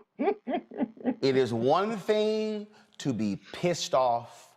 It is one thing to be angry. It's one thing to be upset. It's one thing to say, damn it, what is Biden doing? Damn it, why is it Harris getting this stuff done? It's real easy to do all of that. But I also know how to count. And if the system is set up right now that you ain't gonna get a simple majority because 2 Democrats don't want to stop the filibuster, then the reality is, as what Cliff said, as what Congressman Jim Clyburn said on Friday, okay, that whole electoral count act or whatever, he was like, all right, since y'all say that's the thing, let's put some stuff in that. See, again, let me walk y'all, walk y'all through 64, 65, 68. The bills were broken up. We don't want the bills to be broken up, but they were broken up. And if you got to get a piece of something, that's right. Versus right now you got nothing, then you do that. But then, like King, like Haidt, like Young, like Wilkins, like Marshall, like Snick, like Court, they then said, all right, we're going to take this piece of chicken but we want the rest of that damn chicken. And the sides, and the dessert, and the drink. We'll take that one piece right now. But we've got to have people who are listening and watching. You have got to make a decision today. What are you going to do? You got to decide whether you're going to sit your ass at home, watch us talk about this, or you going to say, I'm going to volunteer to call somebody. I'm going to send $5 to the Movement for Black Lives. I'm going to send some money to Sherry Beasley's campaign in North Carolina, and Val Demings in Florida, and Kenyatta in Pennsylvania, and Mandela in Wisconsin. You got a sister who's running in Ohio, okay? You got to make a decision, okay, what role am I going to play in this? Because guess what? They are planning. That's right. They are plotting. Whole bunch of y'all, especially some of y'all yackers on YouTube, all y'all trash this show, what we doing, but all y'all doing is talking about me. You ain't talking about how to organize and mobilize. Steve Bannon is. That's right. That's right. Okay, that's what they're doing. And so at some point, we're gonna need this generation to say, I got to put some skin in the game. But I also realize everybody who said they marched with King lied. You preach it. Come on. Because everybody didn't march with King. One piece of the chicken. We need all of the rest of the promise, and I think that's the point, right? It's like we've gotten this piecemeal reform before, right? We had a Voting Rights Act that then they literally just gutted until it's nearly meaningless, and conceded those of us that are under right-wing control on the state level just have to, say a prayer and do the best organizing we can do to try to live to fight another day. And so I think you're right. I think, the BREATHE Act is a perfect example of that. And you'll remember, Roland, that we proposed an omnibus bill that included everything in the kitchen sink around policing. And then what we were... But you had a lot of people saying, ain't no black agenda. There's no black agenda. Nobody wrote a black agenda. Like 40-page document of policy demands that led to the origin of the BREATHE Act. Not to mention a lot of the work that my comrades here on the call, on this very night talking on your show have worked on for decades. But we had an omnibus bill called the BREATHE Act. We've seen what it looks like to then say, actually, let's start to piecemeal that with the People's Response Act, again, that Cori Bush is pushing. So again, it's not that there's a lack of policy demands. The issue is if we only get one piece of the chicken, but we still have a two-party system that continues to fail us because one angle of it is using all means, whether it's legal or not, to consolidate their wealth and power on the GOP side, and then a Democratic Party that is stuck in a stalemate around bipartisanship on the other side. The people actually have to do more then, and I get that. But what is also real is that we need the folks that we're risking our lives to get in some of those elected seats on the Democratic Party side to have the actual gumption to follow through on the things that they know their constituents really, really, really, really need and have been demanding, and not just demanding over the last few years since the Movement for Black Lives has existed, but for as long as like COFO and all of the other organizations that have been fighting on the policy arena have been demanding for as long as Black people have been in this country. Ashley, Woodard Henderson, Woodard Henderson, we ain't stopping, and we're going to still keep swinging because you know what? The folk who came before us who are now ancestors, they didn't stop. That's it. They didn't stop. Well, appreciate it. Thanks a lot. Love you much. Thanks a bunch. You take care. All right, folks, got to go to break. When we come back, we will have more Roland Martin Unfiltered. Man, we got lots more to cover, y'all, including a couple of memoriams. One of them, the passing of the recently installed president of Delta Sigma Theta Sorority Incorporated, who passed away this morning. We also, of course, have our Black and Missing that we always do. We also will tell you about several cases of police officers acting a fool, being held accountable for their actions, and a couple of things. I'm going to give you the information. Listen up, HBCU students, all HBCU students. If you are a junior or a senior, you can apply for this new scholarship. There are 7 of them. They're $15,000 each. It's in partnership with McDonald's, and also it's honoring Alpha Phi Alpha. I'm going to explain to you that the deadline is next month. Y'all, this is real. It's 15 grand. I'm explaining to you all the details, and y'all are going to get the first public look of the cover of my book, White Fear. I'm going to show it to y'all right here on Roland Martin Unfiltered on the Black Star Network. Don't forget, support us, y'all. Again, ain't nobody else doing this. I'm just letting y'all know right now. Ain't nobody else doing this, okay? And I know you got Black News Channel, they ain't doing this, okay? But this is Black owned. And so we love Black people. Black people make everybody else stuff hot. We make Clubhouse hot, man. We were downloading the Clubhouse app. But guess what? Let's see us have the same energy for the Black Star Network app. And so go to Apple phone, Android phone, Apple TV, Roku TV, Amazon Fire, Xbox One, Samsung. Download the app. You can also support us, our Bring the Funk fan club, by joining. Our goal is to get $50 each from each one of our fans, averaging $4.19 a month, 13 cents a day. There are people who have given less, those who have given more. We appreciate it. Cash App, $RM Unfiltered, PayPal, R Martin Unfiltered, Venmo is RM Unfiltered, Zelle is Roland@RolandSMartin.com, Roland@RolandMartinUnfiltered.com. All right, y'all. I'll be back in a moment.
Just about hurting Black folk. Right. We got to deal with it. It's injustice. It's wrong.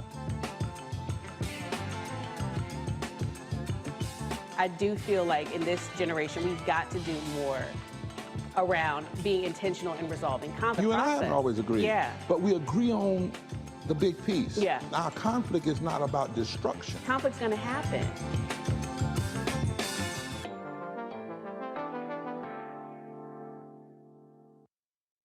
Aretha and I met as a result of a friend of mine named Ben Vereen. She was standing in the mirror in front of, the lights go around the star mirrors, and dressed in white and getting ready to perform, and she was standing up and she saw my reflection in the mirror, and she gave a little, and I gave a little, The mutual admiration. Oh yeah, for sure, for sure. She expressed at that time that she wanted to, she had moved to California and she wanted to take lessons in acting. She wanted to do some acting. And I was, like I said, I teach. Right. I've been teaching for 12 years, And so I said, well, I teach acting. And if you want, come down to my classes. One evening, class was very disruptive. They were all at the window. Get back here, come on, we got a class, what are you doing? A limousine just pulled up, a lady got out in a fur coat. She walked into the class, and my first reaction was, you're late. And you told the queen she was late. She was. You wouldn't let her know I'm the teacher. And I'm serious. And I think that's what she came to find out. Was I serious? And I was. And so we became serious. Serious enough when you got married. That's as serious as it gets.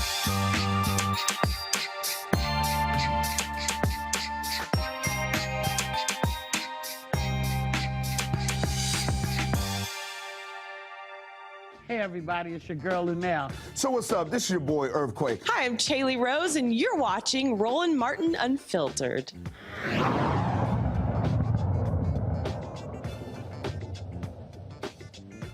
All right, let's go back to the story that I was talking about before we lost power, and that is a story out of Wichita, Kansas, where police officers and detention staff will not face charges after a teen dies in custody near Wichita, Kansas. In September, Cedric Lofton died at a hospital 2 days after the altercation at the Sedgwick County Juvenile Intake and Assessment Center.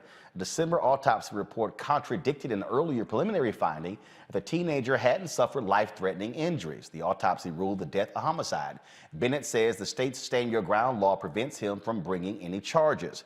Joining me now to discuss this is this decision by Sedgwick County DA Mark Bennett is Andrew Stroth, the Lofton family attorney and managing partner of Action Injury Law Firm, and Marquetta Atkins, the executive director for Progeny, an organization working to transform the juvenile justice system in Kansas, and also community activist Pastor Maurice Mo Evans, a powerful community church in Wichita, Kansas. Glad to have all three of you here. I need to understand here, and this is one of the issues we have, Andrew, with stand your ground. So the DA is saying he can't bring charges because of stand your ground?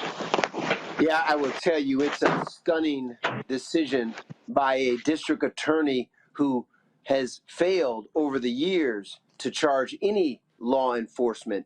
And again, the theory of stand your ground does not fit this scenario. Cedric Lofton, 17-year-old teenager, 135 pounds, was unarmed, did not present a threat, and is put in the prone position and basically suffocated. They took his breath away and they killed him. And the district attorney is saying stand your ground. It doesn't make any sense, is not based on the theory. It doesn't support the facts. And the family and Pastor Maurice Evans and others are asking for an independent special prosecutor to re-examine the objective evidence in this case. Pastor, what is that process to get a special prosecutor? Must the DA recuse himself? Does it come from the governor? How does that work? We're looking at every option. Apparently, the state of Kansas does not have the ability to, by means of law, or so we've been told, that there's no provision within the law to allow him to be replaced. But there's nothing that stops him from assigning one, from volunteering. Mark Bennett has said that it would make him look bad and that he would not necessarily be seen as competent, or that he would be seen as incompetent if he were to assign a special prosecutor. We're not concerned with that. His efforts so far have not been adequate, and so we're looking at other options for possibly, hopefully, Department of Justice or some other way that we can get a special prosecutor assigned to this case, have it reopened, and charges filed, rather than saying no one's accountable. This is the kind of thing that we have seen, Marquetta, in so many other states that just makes no sense whatsoever. It is as if people have the absolute right to shoot to kill, and they have no consequences. Absolutely. I think society and this country is teaching us our kids are expendable, and they're not. Cedric was a child. He was in a mental health crisis, and he deserved to get the help that he needed. He did not deserve to go to JIAC. He did not deserve to come out of there dead. And so we have to stop this trend of making this nation think that our kids are expendable, because they are not. But I'm trying to understand how the stand your ground law applies. Where did this actually take place? Was it inside the facility? It happened inside the facility. Yeah. Yeah, it was earlier interaction with the Wichita Police Department, but he was actually suffocated and crushed inside the juvenile intake center.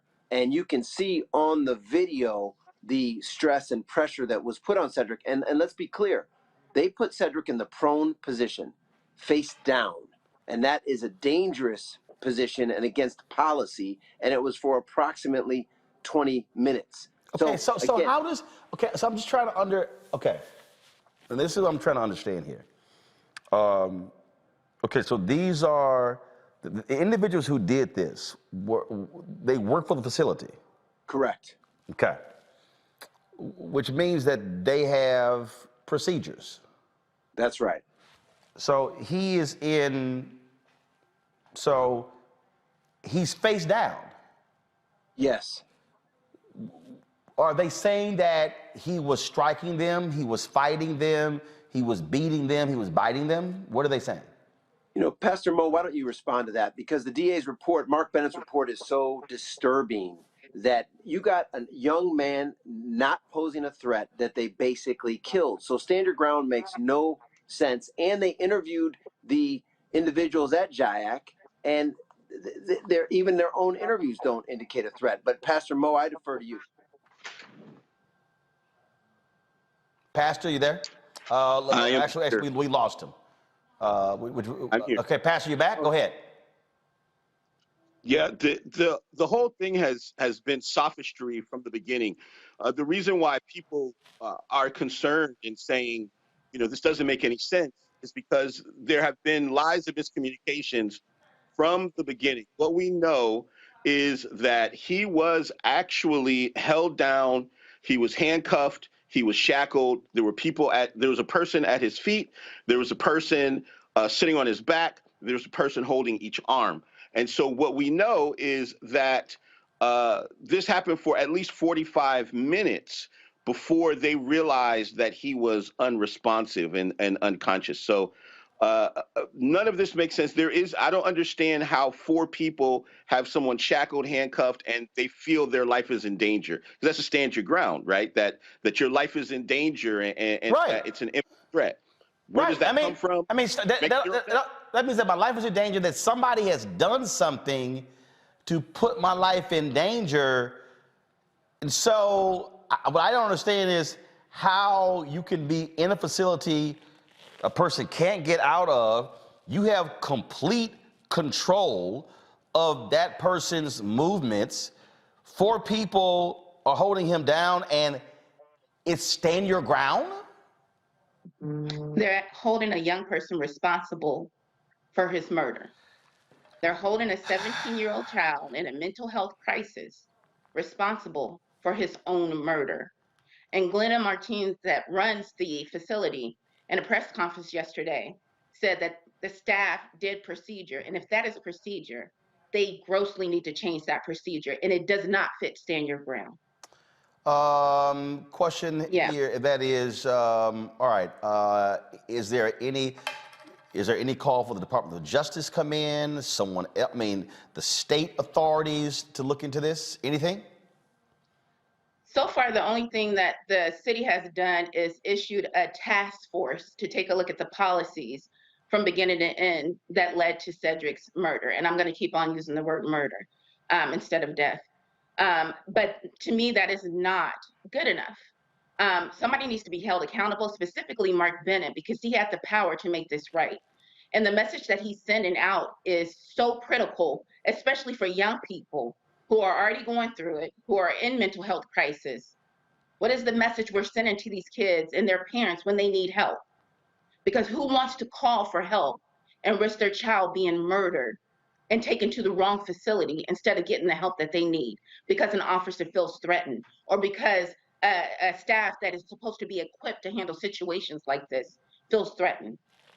What is the message that we're sending to our young people? And that's right. And Roland, this happened back in September. So initially, they didn't release any of the footage. They did let the family finally come in and see the footage. They didn't, at the initial press conference, as Pastor Mo knows, the district attorney and the sheriff talked about a kid on drugs, on K2, with a background. Well, thank God there was a medical examiner that gave an objective report that showed that these officials killed, suffocated, and took Cedric's breath away. So this doesn't stop here. The family is going to pursue all legal remedies while the community and our team are going to work together to try to get a special prosecutor. I mean, you just have to look at the independent evidence. And Mark Bennett's has a track record of not holding people accountable. His 45-page report is nonsense. And we're going to move forward because the objective evidence supports that this kid was unjustifiably killed. Cedric Lofton should be here today, and he's not because of the actions of those actors at that juvenile detention facility. That is absolutely a shame. They need to be held accountable. Absolutely. Please keep us abreast of how this case moves forward. Yeah, we need an external audit, and I want to put that out there. We need somebody outside of Wichita to come in and view what's happening here, because there is no way that this child should be murdered and his legacy be left in vain. And on top of that, We have to realize that these systems, these juvenile justice systems, are not working. We need to They're be not. proactive in how we're dealing with our young people, and we need to do preventative measures to keep our kids from being incarcerated and going in jail. These systems are not working. And that Absolutely. county task force is not adequate because those are all people who were a part of Mark Bennett's secret letter that he sent. Those were all people who have been a part of supposedly protecting our young people and thus far have not been able to do so. So we definitely need, as Marquita said, we need independent third-party oversight, and there has to be accountability. We can't say nobody's responsible for this child's death. As a community, we're not going to stand for that. All right. Folks, I certainly appreciate it. Thanks a lot. Thank you. Folks, let's go to Pennsylvania, where 3 Pennsylvania officers are charged with the fatal shooting of an 8-year-old girl at a football game. You might remember this story. Fonta Ability was shot in the crossfire of the officers and some teens. The bullets injured several others, including Fonta's sister. Officer Devon Smith, Sean Dolan, and Brian Devaney are charged with 1 count of voluntary manslaughter, 1 count of involuntary manslaughter, and 10 counts of reckless endangerment. The teenagers were charged with murder, but those charges were dropped when it was discovered that the bullet that killed Fonta came from an officer's weapon. Let's go back to our panel, Reese, Dr. Greg Carr, and Faraji Muhammad. Faraji, I want to start.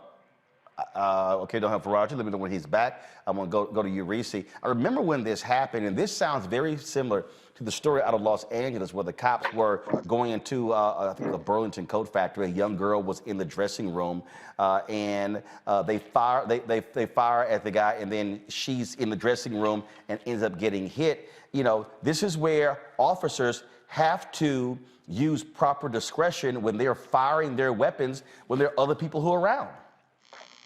Yeah, absolutely. I mean, I understand that there was a gunfight. If I understand correctly, there was a gunfight that initiated the officers coming to the scene. However, it's not like you're just in the Guns of Navarone here having a shootout like you're in the Magnificent Seven. You're in an actual community that has children around and other people. And so they have a duty to protect the entire community and not just necessarily engage with the people who are firing off these rounds. So it's incredibly tragic. I'm glad to see that there's some accountability, but there just needs to be a sense of humanity and the people who are serving these communities and a duty of care that just isn't there. And we saw the same thing with the prior story too, about Cedric and just the lack of duty of care for a person who was going through a mental episode. I mean, the people weren't responding to a crime; they're responding to a situation where a teenager had an episode, and he ends up, not just dead, but, in my opinion, brutally murdered. I mean, the length of time that he was in a position was longer than even what we saw with George Floyd. And so it's hard to say reform systems when we know that's not necessarily happening. And we also know that it's the lack of humanity, as Dr. Carr says, the statement, no humans involved, is what's really animating a lot of these folks in these cases. This is, again, beyond sad, Greg, but this is also why, look, I get it when you're in those situations, but officers must take care and simply just can't be firing away and they have innocent bystanders. And here's the deal. Remember, they charged the teenagers for it. So clearly you have laws to, look, their errant gunfire kills this young girl. Now we know it's the cops. They should be charged. They should. And as always, Roland, you are taking the moral position. And we are talking about a situation where there is no morality. Reese just said it. I mean, NHI, no humans involved. And that is a phrase that Sylvia Winter used and talks about, the scholar Sylvia Winter. But she took it literally from the LAPD, who used that phrase, NHI, to talk about when they would get calls in Black and brown communities in Los Angeles. Oh, what? Oh, NHI, no humans involved. And in both those cases, there were no human beings involved. That child, it's heartbreaking to see her there with that little crown and then the young man in the back and see these children. And then you realize that these killers, and that's what they are, they're killers, they're patter-rollers, they're hunters. Their first move, like they're in an episode of Chicago PD or Law and Order, is to empty their clip. There are no repercussions. And in the case, as Reese just said, of Kansas with Mark Bennett, that white nationalist who was just recently reelected, I think 2020 he was reelected, you know, there are no repercussions. You can kill who you want. Now, the one thing that ties those two cases together is, you know, the defense lawyer for Smith, Dolan, and Devaney is arguing that, well, this had to do with violent criminals. So they can't put it on the 18-year-old who they gave 32 to 64 months for his actions. They can't put it on the juvenile guy. And yeah, they shouldn't have been shooting. Of course they shouldn't have been shooting. But when there are no humans involved, the script is to try to find one of these non-humans to blame. And it worked in Kansas so far because they say that he continued to struggle and he resisted. So therefore, we're within the law to show restraint. The bottom line is this: they're going to keep killing us until we stop them. And the price has to be a life for a life. It does no good to march and say Black Lives Matter. You need to crucify the two United States senators from Kansas, Roger Marshall and Jerry Moran. They should be excoriated on the floor of the United States Senate. No matter what they're debating, someone should come in and say, you represent a lawless state where nobody's life matters. And until we start putting the kind of pressure on these white people in terms of a language they understand, they're going to kill us with impunity. How about this story here? The Missouri man who spent 43 years in prison for a crime he did not commit is filing a lawsuit. Kevin Strickland and his lawyers say the company said state contracts for prisons denied him proper medical care, outside referrals, or treatments to his various ailments while incarcerated. The lack of medical treatment is why Strickland is confined to a wheelchair. He is requesting a jury trial and damages for his suffering. There needs to be more of these type of suits, because what we find, Faraji, that in some of these states, when someone has been wrongfully convicted, they don't even have the ability to actually get paid from the state. No, not at all, not at all. And I think that that's the other part about this whole conversation. When we're looking at what just happened with little sister Fanta, and just keep talking about all of these cases. I mean, like, it was just reported about a little less than an hour ago, Brother Roland, that those 3 officers in Sharon Hill were all fired from the department. But it still doesn't bring the type of justice that the family is seeking and that the community needs right now. When we look at these cases, you know, people try to just dehumanize the fact that you lost a human being to something very senseless, to something that really could have been prevented. And I think that's one of the worst ways to transition from this space, from this world, is that you lost your life over something very senseless, especially when it comes to a child. So money is not enough. You know, I mean, even if you say, okay, we're going to lock up the officers, but there's still some level of protection around them. You know, it's not enough now. And I think we gotta raise our voices to say, it's not enough to just fire the officers. Well, it's not enough. It's not enough. Look, it's not enough to fire officers, but also it's not enough to simply say to a brother who served 43 years in prison, hey, sorry. Again, The bottom line is, yes, money cannot bring back 43 years. Money cannot bring back a life. But the reality is, this is a capitalist society. Everything is based upon money. Some folks do need to pay up when these sort of things happen. Folks, let's go to Georgia, where one of the men convicted of chasing and murdering Ahmaud Arbery wants a new trial. Travis McMichael is serving life in prison without parole. He believes he deserves a new trial because the state did not have enough evidence for the jury to reach a verdict beyond a reasonable doubt. Yes, they did. This is the standard retrial motion and must be submitted within 30 days of a verdict. His punk ass ain't going nowhere, y'all. So he gonna be sitting in prison. So I guarantee to say, oh, y'all don't have enough evidence. Yeah, trust me, we did. We had your dumb ass testifying and we had video. Oh, by the way, he ain't steal nothing. Guess what? Sit your white racist ass in prison for the rest of your life, and certainly hope Jamal and Pookie don't pay you a visit. All right, y'all. We now know, look, bottom line, that's the deal. We now know the cause of death of legendary actor Sidney Poitier. The 94-year-old died on January 6th at his home in Beverly Hills. Poitier's death certificate says he died of heart failure. Also listed as underlying causes were Alzheimer's, dementia, and prostate cancer. Of course, he was the first black man to win the Best Actor Oscar for his lead role in 1963's Lilies of the Field. Man, a sad story out of Georgia. A Talbot County probate magistrate judge, just 45 years old, was found dead in her home. Judge Cheryl Terry was found dead by her father on Wednesday in the home they shared. She was elected, folks, just in 2020 and followed in the footsteps of her father and predecessor, former Judge John Terry. She was the first female probate judge in Talbot County. The cause of death hasn't been determined. Authorities say there was no foul play evident. Again, she was 45 years old and was very much a prominent member of Delta Sigma Theta Sorority Incorporated. And speaking of Delta Sigma Theta Sorority Incorporated, sad news for their members all across the world. Their recently installed 27th National President, Cheryl Hickman, passed away this morning. Again, folks, she assumed the position in November of this year. She had served the organization in a variety of capacities, including serving as National Vice President, National Secretary, Eastern Regional Director, South Atlantic Region Representative. The sorority posted this statement on their Facebook page and sent it out to all of their members. It is with great sorrow that Delta Sigma Theta Sorority Incorporated shares the passing of our beloved National President and Chair of the National Board of Directors, Cheryl A. Hickman. President Hickman transitioned peacefully on January 20th, 2022 after recent illness. President Hickman was a devoted member of Delta Sigma Theta since 1982 and served in various capacities at the chapter, regional, and national levels before being elected national president. She's remembered not only for her role as a leader, but for being a colleague, friend, and most of all, sister. The entire sisterhood of Delta Sigma Theta Sorority Incorporated mourns the loss of President Hickman. During this difficult time, we ask that you respect her family's privacy and keep them in your prayers.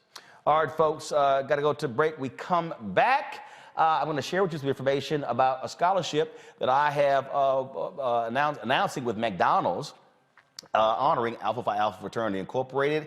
And you're going to get the first look of my book, White Fear, that is dropping in September of this year. We'll do that next, right here on Roland Martin Unfiltered on the Black Star Network.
All right, folks, so y'all see that I'm rocking the Tennessee State University shirt. You see, of course, this is our HBCU segment.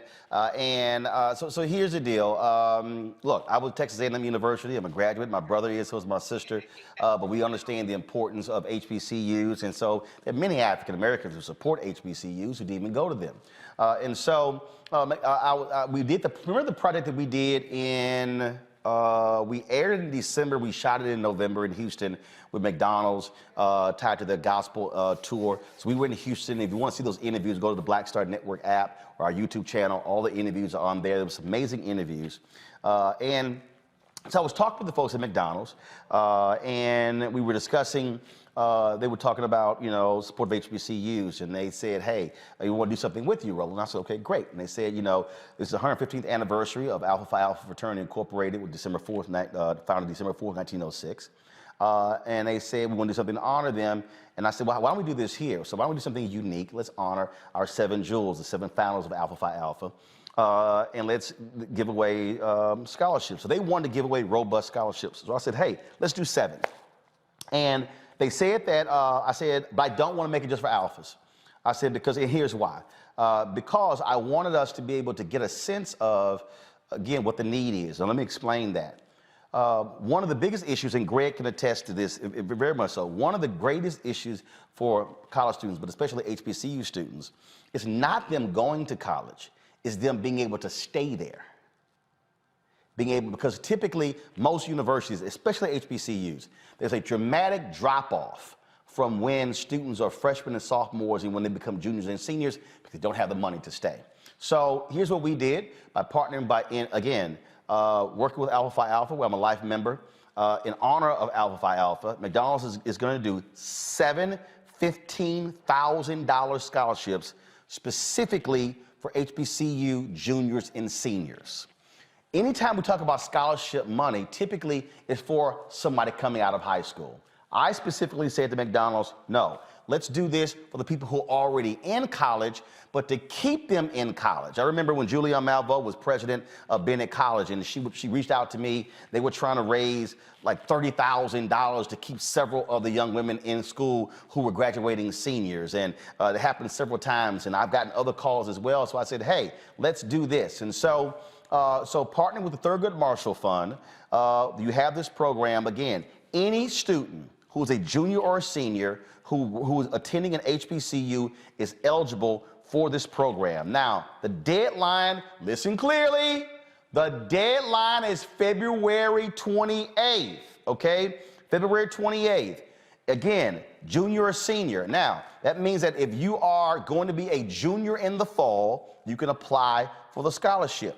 If you're going to be a senior in the fall, you can apply for a scholarship. If you're a senior now and you ain't graduating and you're coming back next year, you can apply as well. So again, so what you do is you go to tmcf.org, tmcf.org.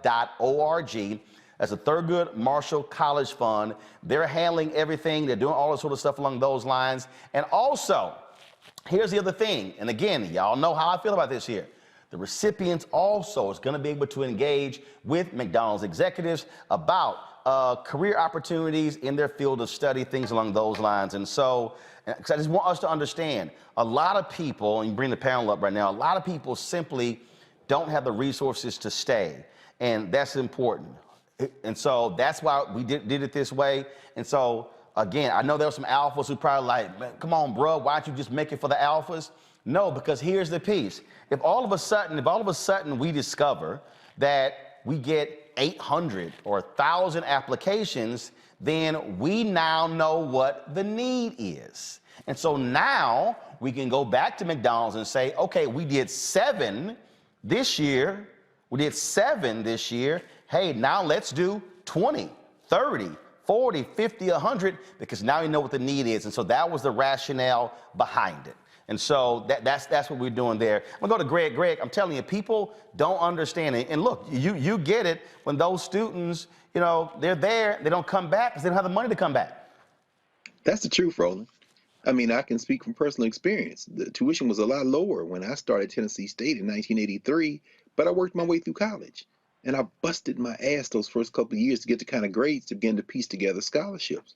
And then when I got involved in student government, I got a student leadership scholarship. With my academic scholarship, it was enough, so I left with no debt and went on to law school with no debt. I had full scholarship to law school. That means everything. It's almost 50-50. Public-private HBCUs in the United States, and 70% of the students who are at HBCUs are Pell Grant eligible. $15,000, and that price point, brother, is a stroke of genius. That's enough. At a private school like Spelman or Howard, that's enough to put a dent in it and get you close, particularly if you're a junior or senior. And at a public school, I mean, the average tuition and fees, we're talking about what? We're talking about maybe $14,000 for out of state and maybe around $7,000 for in-state tuition and fees. At a place like Norfolk State, it's going to cost you about $9,600 for a year tuition and fees. $15,000 when you're a junior or a senior. You know what that does finally? It reduces the 4, 5, 6 year graduation rate. You're absolutely right. Students aren't finishing, and it isn't because of their grades. It's because they don't have the money. And it's somebody who worked their way through school, working at fast food, Arby's and Wendy's and places like that. McDonald's can afford to do $700 or $7,000, and $15,000 could be the difference between a college degree and continuing to move and say, damn, if I just had a little bit more. That's the perfect price point, brother, in my opinion. This is also why, Reese, I mean, over the years, I've talked about this a lot when we talk about scholarships. And most scholarships that they give typically are for high school students to go to four-year institutions. I have been encouraging people to change the criteria for scholarships to also qualify for two-year institutions, community colleges, because again, if someone, that's still college. And I get the focus on four-year institutions, but it typically leaves out a lot of people who can't afford to go to a four-year school, but they would love to be able to have a scholarship to go to a community college. And so, again, it's just thinking about how we provide scholarships in a different way. So I appreciate McDonald's agreeing with that because, again, we could have easily said, hey, graduating high school senior, but that does nothing for that kid who's already in college but can't stay. That's right. Yeah, also we have to think about, you know, the amount of support that Black students in particular have going to college. You have a lot of parents, you know, middle-class parents who might be able to get you through the first year, maybe even the second year. But by the time you hit 22, 23, that help has run out. Maybe people have had a kid or gotten pregnant or, you know, had other things in life that might have, you know, set them a little bit off the path to where $15,000 could really make a huge transformative impact in their ability to continue their education. So this is something that really does meet a gap in the need by focusing on a population that typically you don't start to get eligibility at that point. You have to really get in. Maybe if you're a freshman, you get a four-year scholarship or a two-year scholarship, but not a lot of people are meeting that need. So I think it's a wonderful move that you push for and that McDonald's is providing. And it doesn't mean, Faraji, that we don't encourage corporations that get a lot of our money as consumers not to support those folks who graduated from high school, but it's also thinking differently. And again, what I really hope, I hope a bunch of our students apply. And again, that was one of the data points. That was one of the data points that I said to the alphas.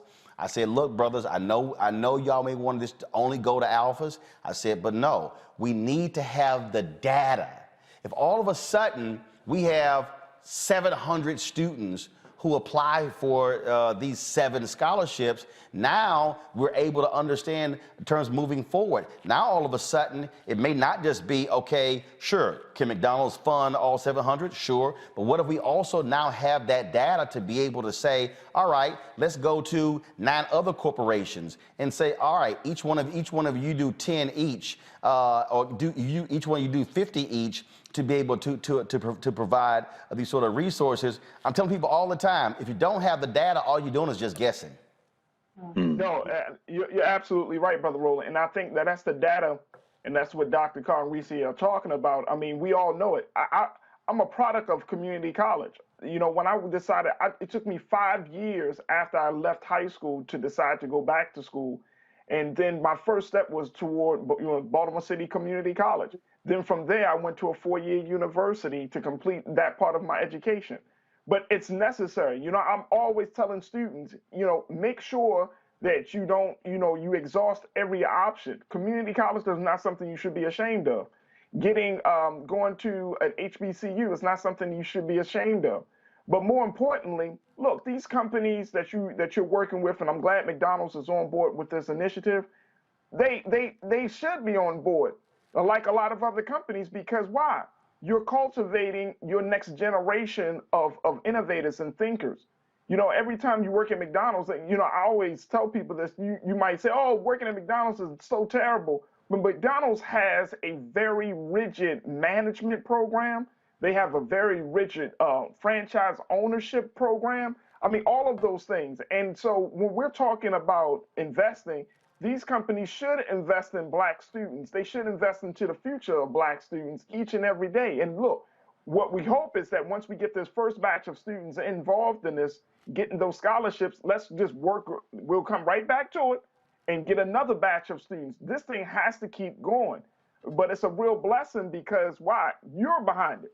And by you being behind it, you know that it's going to be an authentic program. It's not going to the money is not going to just sit somewhere. It's going to be given to somebody. And I just can't wait to see the students or hear about the students that are going to be the recipients of this. But this is more than any $15,000 shit, man. I wish I had that when I was in school. I'm telling you, I'll be all good. You know what I'm saying? Absolutely, absolutely. But, you know, I mean, every little bit helps. And you know what? Maybe this will start the process real quick. Maybe this will start the conversation that college is absolutely like terribly high. Oh, it's crazy. It becomes a crazy debt when yeah. you're paying $50,000 and $60,000 a year for college. Yep, absolutely, absolutely. And can I say one more thing, Yep. Roland? I just want to say, you know, sometimes people hear the number and they say, well, 7.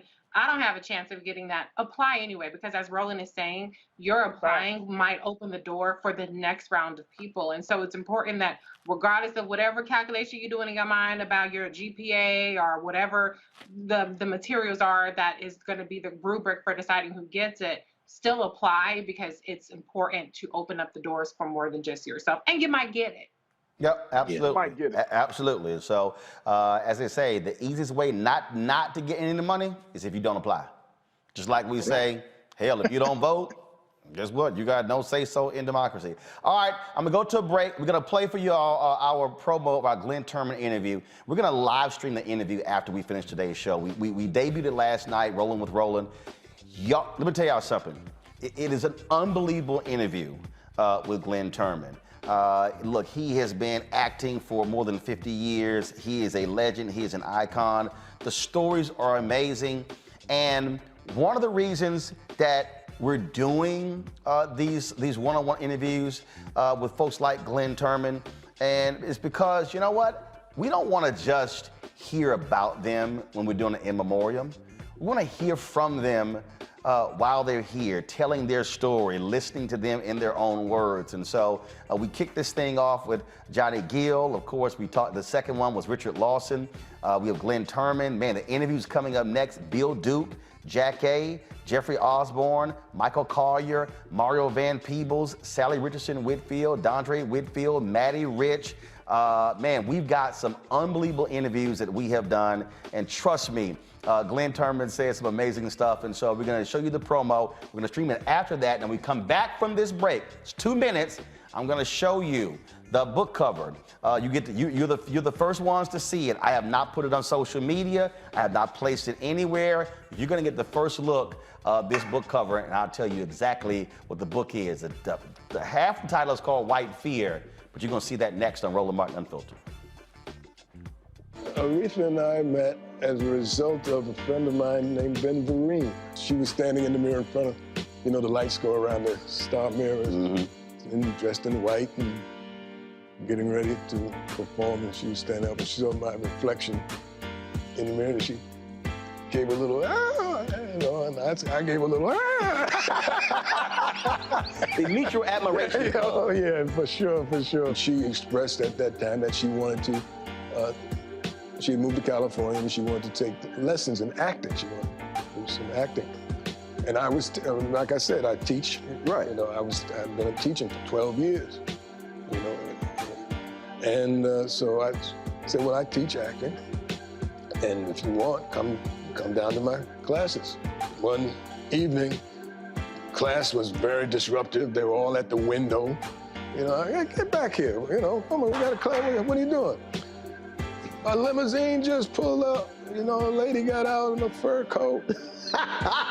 She walked into the class. And my first reaction was, you're late. And you told the queen she was late. She was. You wouldn't let her know I'm the teacher. And I'm serious. And I think that's what she came to find out. Was I serious? And I was. And so we became serious. Serious enough when you got married. That's as serious as it gets.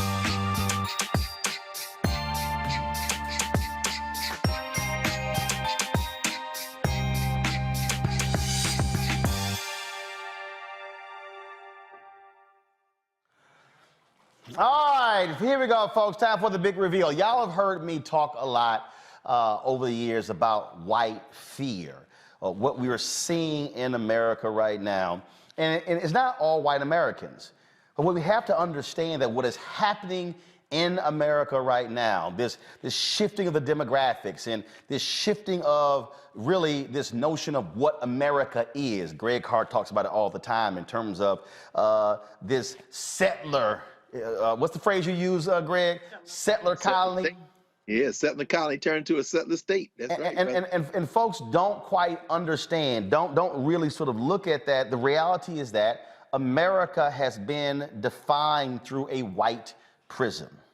If you actually read history, white male prism, it was not supposed to be for Reese to be able to vote. Not because she's black, also because she's a woman. That was not. It was intended for folks who only owned land. That was how this was set up, okay? And so when you begin to look at what's happened in terms of these battles that we're having now, it's because we're seeing a redefining of what it means to be an American. And that's what's struggling with folks. And so when we talked about Colin Kaepernick, when he took a knee, okay, all the people like, man, that's not American. Actually, it is. The First Amendment is called the first for a reason. Guns were second, but the ability to be able to protest was first. So it wasn't him protesting. It was the fact that Colin Kaepernick simply did not grow up and completely suck in the notion that America is all about apple pie. It's all about a blonde, blue-eyed, buxom white woman as being the center of beauty in America. It wasn't about everything that is white is right, everything that black is bad. It's what it was about. And so what you're seeing now is this struggle because now black people and Latinos / Hispanics and Asians, Native Americans now get to actually have a say, and not just a say, now have power. And so this is not even directed at white conservatives. It's even directed at white liberals because many of them struggle with black folks having a seat at the table. Hollywood has a serious problem with that issue as well. And so all of this culminates, and this started, y'all, in 2009, there was a study that was done that asked the question, are you optimistic about the future of America for your children? And every group, blacks, Latinos, Asians, every group, a majority said yes.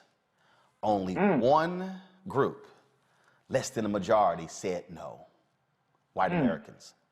In September 2016, the question was asked, are you optimistic about the future of America economically for the next 10 years? That was in 2016.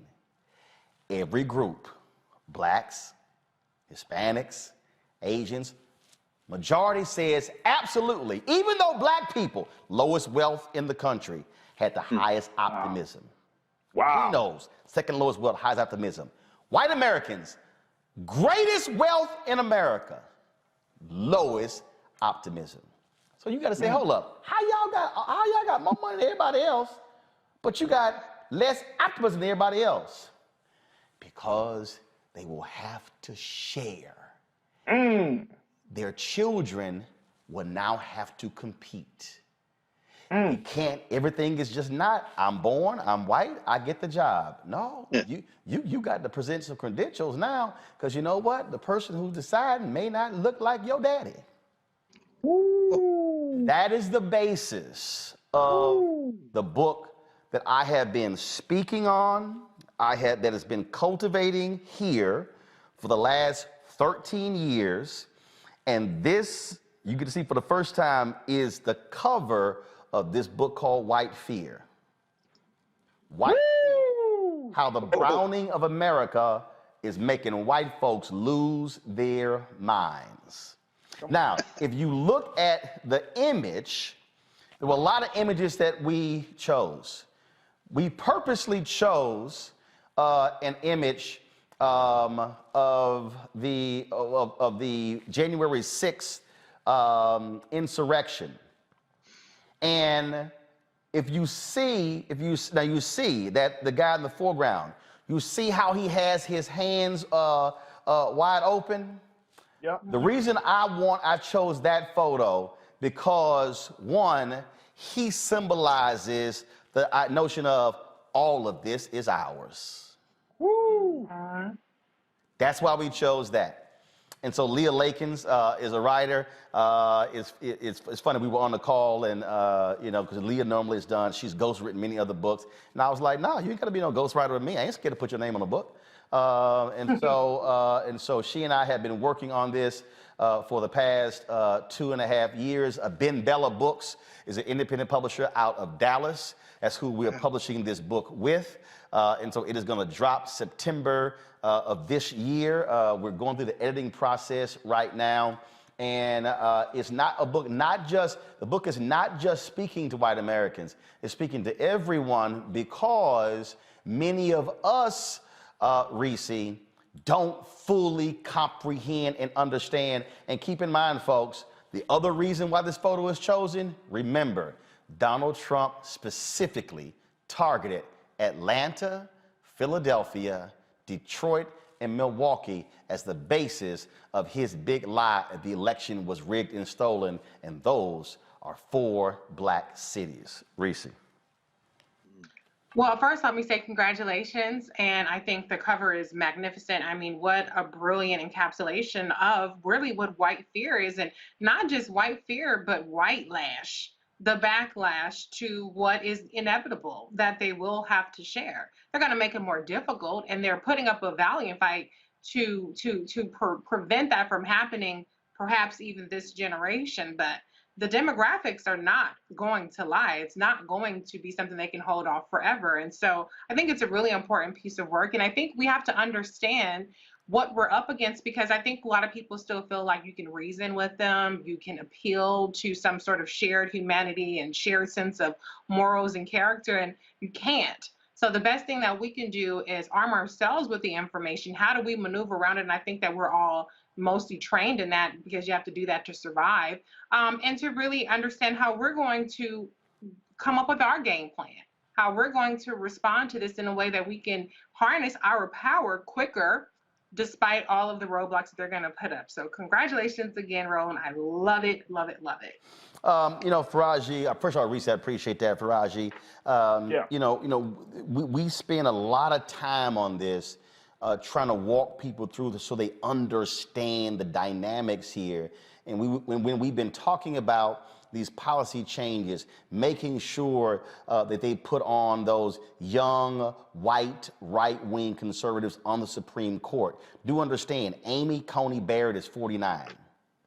Neil Gorsuch is 53. Kavanaugh is 55. Ginsburg was 87 when she died. Breyer is 82. So if you just say that, look, they serve 35 more years. Think about that. That means that Gorsuch, Kavanaugh, and Barrett will be there 35 more years. Damn. 2057. Damn. See, and people have to understand, that's why Mitch McConnell was hell-bent on keeping those seats and getting them in, because they understand when you control the Supreme Court, they are the final arbiter of our laws. That's right. No, that's a big point. I'm so glad, Brother Roland, that you brought it up. First and foremost, of course, congratulations. I mean, I'm absolutely in love with the cover. I'm in love with with everything, like the title, the subtitle, and everything. It brings back to mind so many different books that I've come across, such as Death of the West.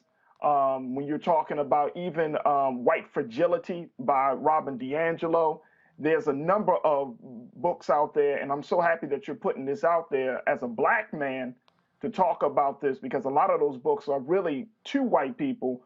Even though you said this is for everybody, I think it's absolutely important that we understand as black people the dynamics and the thinking, and which is really important. A couple of questions for you, Brother Roland, because folks have been asking on the YouTube chat. First, will we be able to pre-order the book? Yeah, Is that going to be available? the book will be pre-ordered. It's not available right now. They literally just sent me the email today of the cover, and they said I can go ahead and post it. And so, soon as we do pre-order, we want to make that possible. And again, look, my goal, and when I look at all these books that are on the New York Times bestseller list and everything, you know, I want us to go hard and hit 50,000 pre-orders. I think when the 1619 Project, I think when they debuted #1 on the New York Times bestseller list, I think it was like 87,000 books that were sold that first week. And so you know, with our fan base, you know, we want to go hard on Amazon's list, on New York Times bestsellers list, because let's be real clear, it's going to be a whole bunch of mainstream media folk not trying to put me on their shows. You know, Fox News ain't going to be calling. No. And we know CNN not going to be calling. And so. Or MSNBC. Yeah, well, you know, but MSNBC, well, look, I got Ali Velshi will call me. I'll be on Tiffany Cross show next week. But again, it seems like the only time I appear on MSNBC is only on weekend shows. Ali Velshi, Tiffany Cross, Alex Witt. No other shows have invited me. I've never been on Joanne Reed's show. I've never been on Chris Hayes' show. I've never been on Rachel Maddow's show. Did Lawrence's show one time. And so I used to do the daytime shows, Morning Joe, Katie Tur, all those shows a lot.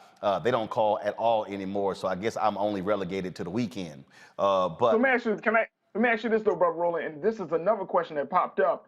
You know, I mean, because books of this caliber, of this nature, of this content is such hotly contested, because we're in a time of critical race theory and everything else. You know, what's your take on, you know, presenting this book into certain parts of the country, your home state like Texas? Are you having like a plan of action? We going boycott you and all that? No. I ain't worried about that. I ain't worried about that. I ain't worried about that at all. I mean, I had to ask the question. No, I ain't worried about that at all. Trust me, I plan on going back to my alma mater, the conservative Texas A&M University, and discussing this book. I plan on being on college campuses. Trust me, the Roll-Mobile is going to be on the road. We're going to be hitting places. Remember, we're also going to be involved in going to places during the election. So we're going to be on the road anyway, hitting these states. We're going to be doing that. But absolutely. And the thing that's been crazy about this process, Greg, is that this thing has been like, I've been amping to do it because every time something happened, White Fear kept showing. And even the publisher was like, okay, it's another event. And I'm like, and it was a trip because when back in literally 2018, 19, 20, I kept saying, y'all, the book is playing out before our very eyes. Now, mind you, it's a whole bunch of publishing houses that passed on the book because they didn't see it. Ben Bella out of Dallas, they saw it. They believed in it. And we've already signed a deal with Audible as well. And the thing that people don't understand is that, I mean, it was literally happening in real time. And I kept saying, see, every time something happened, I was like, see, they were like, damn, we got to get the book out. And it was sort of like a new thing. And so when January 6th hit, we had to completely recalibrate the book because after that happened. And so so everything that we've been talking about on this show, on TV One, when I was on Tom Joyner, all these things are playing out, and the book lays this thing out and establishes that continuum from going back to, of course, slavery, Civil War, and how at every point Black success was always be followed by white backlash. Greg? Yes, sir. Yes, sir. And, you know, everything happens in divine order.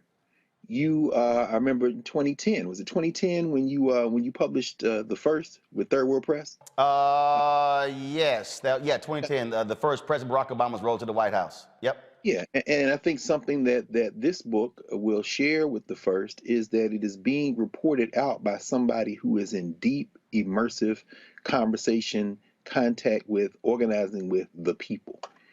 And with all due respect to the New York Times bestseller list, we know that the books that are published by the Fox crew, Brian Kilmeade and them, that's propped up by billionaires and these You know, the same kind of people that'll be trying to put money in McMichael's account in Georgia, which is why I'm glad the Georgia prosecutor filed that addition to sentencing saying, so y'all can't profit off y'all stuff. So we know where those numbers come from. And in the case of the 1619 Project and my friend Ibram Kendi's books and Robin DiAngelo and all those, we know that a lot of that sales is driven by, you know, white guilt and white folks who may use the books as furniture, to quote Dr. Ben Yosef Ben Yaakov. In fact, during the reckoning summer, so many black bookstores shipped books or had books. White people bought books at the black bookstores, and the books literally sat in the bookstores, meaning they never even picked up the books. So we know that those numbers are driven. But your numbers will be driven by black people who are going to read and black people you've been talking to. And of course, Leah Lakins is a proven entity. She has a track record and a sister, black woman, and in partnership, you creating this is organic, meaning, you know, we have a saying in the Association for the Study of Classical African Civilizations, building for eternity. This is a slow build, and we're all going to push it. You know, the thing I do with Karen Hunter on narrative and on the weekends in class, we're going to hold that book up to the screen, and black people are going to read, and other people are going to read. They're going to read the book, and then that slow build continues to build momentum. And then I'll just end with the cover and add my congratulations to Reese and to Faraji. That cover is perfect, and one of the things that strikes me is the distribution of the flags, because what you didn't do is show the Confederate flag. There's an American flag on the Capitol. The guy's got his hands open. On the right, there are flags. Looks like one of them is upside down in distress.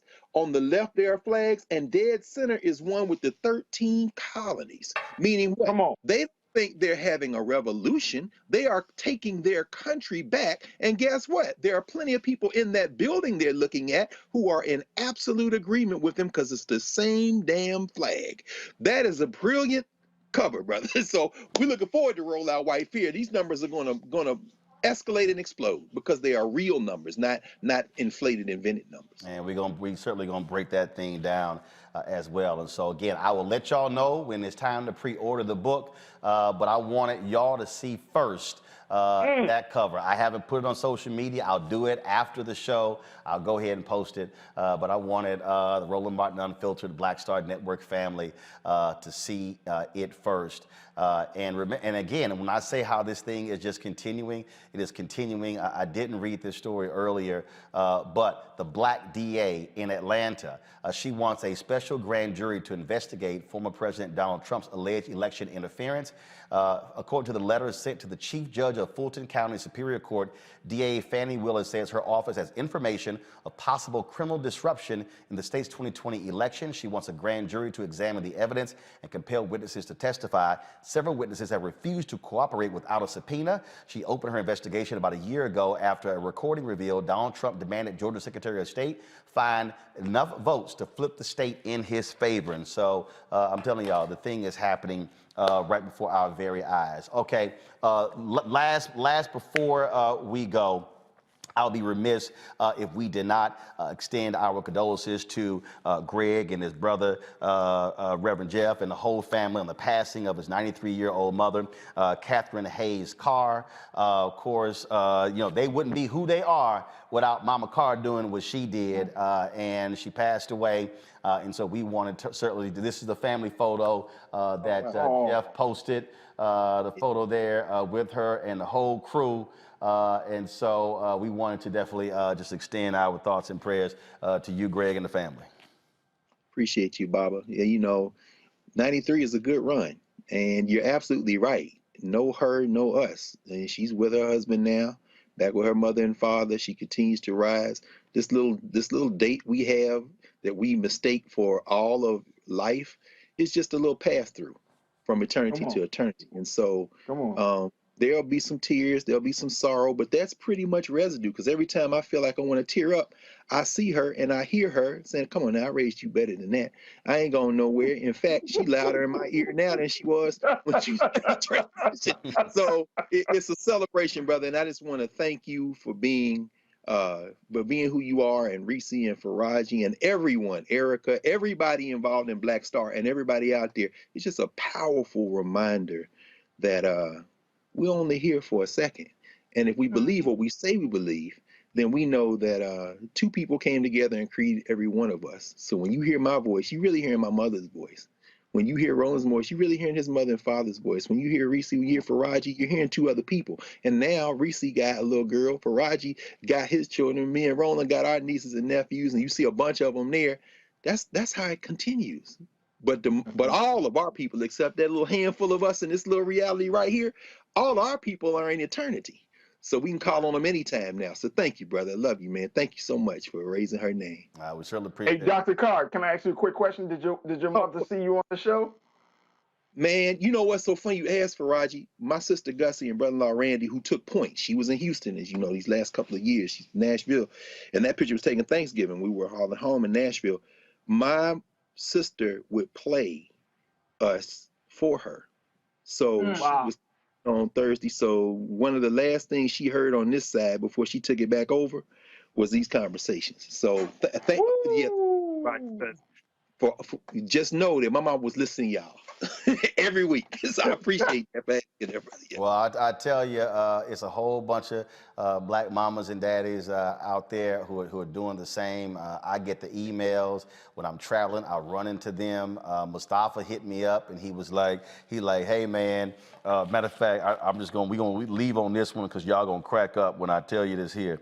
Mustafa sent me, I gotta give him a shout out. He said, where is it?